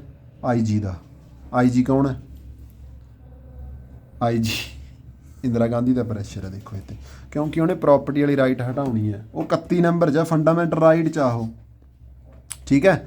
ਉਹਨੂੰ ਹਿਲਾਉਣ ਨਹੀਂ ਦੇ ਰਿਹਾ ਗੋਲਕਨਾਥ। ਫਿਰ ਕੇਸਵ ਨੰਦਾ ਕਹਿੰਦਾ ਹਿਲਾ ਸਕਦੇ ਆ ਪਰ ਬੇਸਿਕ ਨਾ ਹਿਲਾਓ। ਕੀ ਨਾ ਹਿਲਾਓ? ਬੇਸਿਕ। ਇਹ ਚੀਜ਼ ਹੈ, ਇਹ ਪ੍ਰੈਸ਼ਰ ਹੁੰਦਾ ਭਾਈ। ਕਈ ਵਾਰੀ ਕੋਰਟ ਦੇ ਉੱਤੇ ਵੀ ਪ੍ਰੈਸ਼ਰ ਹੁੰਦਾ। ਖੈਰ ਇਹ ਮਤਲਬ ਲਿਖਤ ਨਹੀਂ ਹੁੰਦੀਆਂ ਗੱਲਾਂ, ਇਹ ਪ੍ਰੈਕਟੀਕਲ 'ਚ ਹੁੰਦੀਆਂ ਨੇ। ਫਿਰ ਐਂ ਕਰਦੇ ਕਰਦੇ ਚਲੋ ਉਹਨਾਂ ਨੇ ਇਹ ਕਹਿਤਾ ਵੀ ਫੰਡਾਮੈਂਟਲ ਰਾਈਟ ਹਿਲਾ ਲਓ, 31 ਨੰਬਰ ਹਿਲਾ ਦਿਓ, ਕੁਛ ਨਹੀਂ ਹੁੰਦਾ। ਫਿਰ 73 ਤੋਂ ਬਾਅਦ 3 ਸਾਲ ਲੱਗ ਗਏ ਹਿਲਾਉਣ 'ਚ ਹੀ, ਪਰ ਬੇਸਿਕ ਸਟਰਕਚਰ ਨਾ ਹਿਲਾਓ ਉਹਦਾ। ਐਂ ਹੁੰਦੇ ਆ ਫੈਸਲੇ, ਤੇ ਇਹ ਕਾਨੂੰਨ ਹੀ ਬਣ ਗਿਆ। ਬਾਅਦ 'ਚ ਕੀ ਬਣ ਗਿਆ? ਇਹ ਲਾਅ ਬਣ ਗਿਆ। ਅੱਗੇ ਦੇਖਦੇ ਹਾਂ ਆਪਾਂ। Jailed MP right to vote in presidential election, ਇੱਕ ਆ ਵੀ ਇੱਕ ਕਾਨੂੰਨ ਬਣ ਗਿਆ 2007 'ਚ। ਸੁਪਰੀਮ ਕੋਰਟ ਨੇ ਕਹਿ ਤਾ ਵੀ ਜਿਹੜਾ MP ਜੇਲ੍ਹ ਦੇ ਵਿੱਚ ਹੈ ਉਹ ਪ੍ਰੈਜ਼ੀਡੈਂਟ ਦੀ ਇਲੈਕਸ਼ਨ 'ਚ ਖੜਾ ਹੋ ਸਕਦਾ ਹੈ। ਸੌਰੀ, ਖੜਾ ਨਹੀਂ, ਵੋਟ ਪਾ ਸਕਦਾ, ਵੋਟ, ਕਿਉਂਕਿ MP ਦੀ ਵੋਟ ਪੈਂਦੀ ਹੈ ਨਾ ਉੱਥੇ, ਠੀਕ ਹੈ, ਪ੍ਰੈਜ਼ੀਡੈਂਟ ਦੀ ਇਲੈਕਸ਼ਨ 'ਚ। ਅੱਗੇ ਦੇਖਦੇ ਹਾਂ। ਇੱਕ 2022 ਦਾ ਲਾਅ ਜ਼ਰੂਰ ਯਾਦ ਰੱਖ ਲਿਓ। ਇਹ ਨਾ ਇਹੋ ਜਿਹੀਆਂ ਜੱਜਮੈਂਟਾਂ ਨੇ ਜਿਹੜੀਆਂ ਕਾਨੂੰਨ ਦਾ ਰੂਪ ਧਾਰ ਲੈਣਗੀਆਂ, ਤਾਂ ਇਹਨਾਂ ਨੇ ਹੈਡਿੰਗ ਬਣਾਈ ਹੈ। 2022 'ਚ ਸੁਪਰੀਮ ਕੋਰਟ ਨੇ ਕਹਿਤਾ ਵੀ ਜਿਹੜੀ ਔਰਤ ਦੇ ਬੱਚਾ ਹੋਣ ਵਾਲਾ ਉਹਦੇ ਕੋਲ ਪੂਰੀ ਆਜ਼ਾਦੀ ਹੈ ਅਬੋਰਸ਼ਨ ਕਰਾਉਣ ਦੀ। ਅਬੋਰਸ਼ਨ ਪਹਿਲਾਂ ਥੋੜ੍ਹਾ ਜਿਹਾ ਬੰਦ ਕਰਤਾ ਸੀਗਾ ਲਾਅ ਨੇ, ਭਰੂਣ ਹੱਤਿਆ ਕਹਿ ਦਿੰਦੇ ਜਿਹਨੂੰ ਆਪਾਂ। ਕਨਵੈਨਸ਼ਨ ਬਹੁਤ ਇੰਪੋਰਟੈਂਟ ਵਰਡ ਹੈ। ਕਨਵੈਨਸ਼ਨ ਦਾ ਮਤਲਬ ਇਹਦਾ ਕੀ ਹੁੰਦਾ? ਇਹਦਾ ਸ਼ਬਦ ਦਾ ਮਤਲਬ ਲਿਖਤਾ ਤਾਂ ਉਹੀ ਨੰਬਰ ਕੁੱਟੇ ਜਾਣਗੇ। ਇਹਦਾ ਮਤਲਬ ਇਹ ਹੁੰਦਾ ਵੀ ਲਿਖਿਆ ਕਿਤੇ ਨਹੀਂ, ਪਰ ਸ਼ੁਰੂ ਤੋਂ ਆਹੀਂ ਚੱਲਦਾ ਬਈ ਸਾਡੇ ਦਾ, ਅਤੇ ਉਹ ਕਾਨੂੰਨ ਹੀ ਬਣ ਗਿਆ। ਕੀ ਬਣ ਗਿਆ? ਉਹ ਕਾਨੂੰਨ ਬਣ ਗਿਆ। ਸ਼ੁਰੂ ਤੋਂ ਆਹੀਂ ਚੱਲਦਾ। ਸਮਝ ਆਈ ਗੱਲ ਕੀ ਹੈ? ਕਈ ਵਾਰੀ ਜਿਹੜੀਆਂ ਸ਼ੁਰੂ ਤੋਂ ਉਵੇਂ ਹੀ ਚੱਲਦੀਆਂ ਹੁੰਦੀਆਂ ਨੇ ਅਤੇ ਜਿਨ੍ਹਾਂ 'ਚ ਕਿਸੇ ਦਾ ਨੁਕਸਾਨ ਨਹੀਂ ਹੁੰਦਾ, ਉਹ ਕਾਹਦਾ ਰੂਪ ਧਾਰ ਲੈਂਦੀਆਂ ਨੇ? ਕਾਨੂੰਨ ਦਾ। ਇਹ ਹੈ ਕਨਵੈਨਸ਼ਨਸ, ਰੀਤੀ ਰਿਵਾਜ ਕਹਿ ਲਓ, ਕਾਨੂੰਨ ਕਹਿ ਲਓ, ਠੀਕ ਹੈ। ਅਤੇ ਇਹ ਜਿਹੜੀਆਂ ਕਨਵੈਨਸ਼ਨ ਨੇ ਗਰੋ ਕਰਦੀਆਂ ਨੇ ਨੈਚੁਰਲੀ, ਇਹ ਬਣੀ ਜਾਂਦੀਆਂ ਨੇ, ਹੋਰ ਪੱਕਾ ਹੋਈ ਜਾਂਦਾ ਇਹ ਚੀਜ਼, ਆਪਣੇ ਮਨ 'ਚ ਬੈਠੀ ਜਾਂਦੀ ਹੈ, ਠੀਕ ਹੈ। ਇਹਦੀਆਂ ਐਗਜ਼ਾਮਪਲਾਂ ਦਿਓ ਕਨਵੈਨਸ਼ਨ ਦੀਆਂ। ਤਾਂ ਪਹਿਲੀ ਐਗਜ਼ਾਮਪਲ ਯਾਦ ਰੱਖਣੀ ਹੈ, president appoint leader of majority ਲੋਕ ਸਭਾ। ਇਹ ਹੁਣ ਲਿਖਿਆ ਕਿਤੇ ਨਹੀਂ, ਪਰ ਰੀਤੀ ਰਿਵਾਜ ਬਣ ਗਿਆ ਅਤੇ ਐਂ ਹੀ ਚੱਲਦਾ। ਇਹ ਰੀਤੀ ਰਿਵਾਜ ਕਹਿ ਲਓ, ਉਹਨੂੰ ਕਨਵੈਨਸ਼ਨ ਕਹਿੰਦੇ ਆ। ਕੀ ਕਹਿੰਦੇ ਆ ਆਪਾਂ? PM ਕਿਸੇ ਵੀ ਹਾਊਸ ਦਾ ਹੋ ਸਕਦਾ, ਇਹ ਲਿਖਿਆ ਕਿਤੇ ਨਹੀਂ, ਰੀਤੀ ਰਿਵਾਜ ਹੈ। ਸਪੀਕਰ ਨਿਊਟਰਲ ਹੋਣਾ ਚਾਹੀਦਾ ਹਮੇਸ਼ਾ ਲੋਕ ਸਭਾ 'ਚ, ਇਹ ਰੀਤੀ ਰਿਵਾਜ ਹੈ। 42ਵੀਂ ਅਮੈਂਡਮੈਂਟ ਕਹੇਗੀ ਵੀ ਪ੍ਰੈਜ਼ੀਡੈਂਟ ਦੇ ਉੱਤੇ ਐਡਵਾਈਸ ਚੱਲੂਗੀ PM ਹੋਰਾਂ ਦੀ, ਇਹ ਰੀਤੀ ਰਿਵਾਜ ਸੀਗਾ ਅਤੇ ਚੱਲ ਪਿਆ, ਪੱਕਾ ਹੀ ਚੱਲ ਪਿਆ, ਠੀਕ ਹੈ। ਆਹ 4 ਲਿਖ ਦਿਓ, ਬਹੁਤ ਇੰਨੀਆਂ।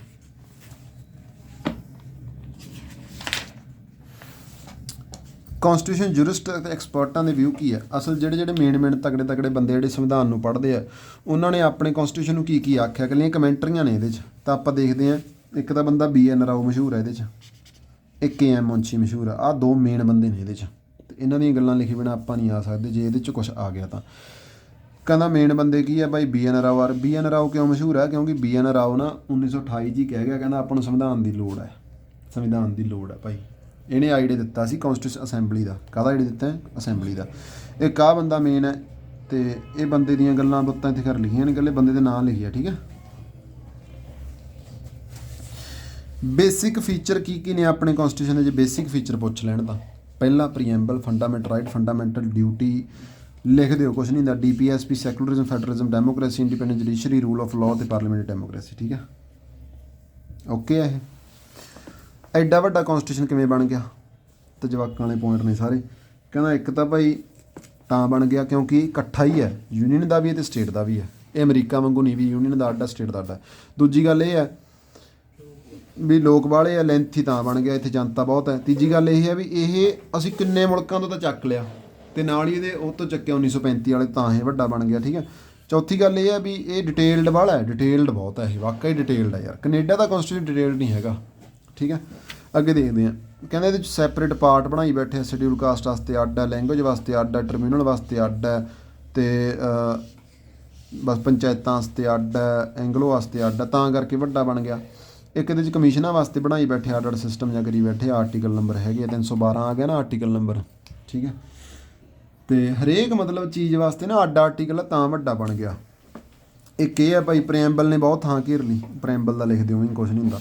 ਅੱਗੇ ਕੀ ਆ 1935 ਵਾਲਾ ਉਹੀ ਵੱਡਾ ਸੀ, ਬਸ ਉਹਨੂੰ ਕਰਦੇ ਕਰਦੇ ਇਹ ਵੀ ਵੱਡਾ ਹੋ ਗਿਆ। ਜੁਡੀਸ਼ਰੀ ਦੇ ਅੱਡ ਬਣੇ ਹੋਏ ਆ, ਪਾਰਲੀਮੈਂਟਰੀ ਦੇ ਅੱਡ ਆਰਟੀਕਲ, ਤਾਂ ਕਰਕੇ ਵੱਡਾ ਬਣ ਗਿਆ, ਠੀਕ ਹੈ। ਇਹ ਹੋ ਗਿਆ ਆਪਣਾ ਇਹ ਚੈਪਟਰ ਭਾਈ। ਪ੍ਰੀਐਂਬਲ ਦੀ ਅਮੈਂਡਮੈਂਟ ਹੋ ਸਕਦੀ ਹੈ ਬਈ?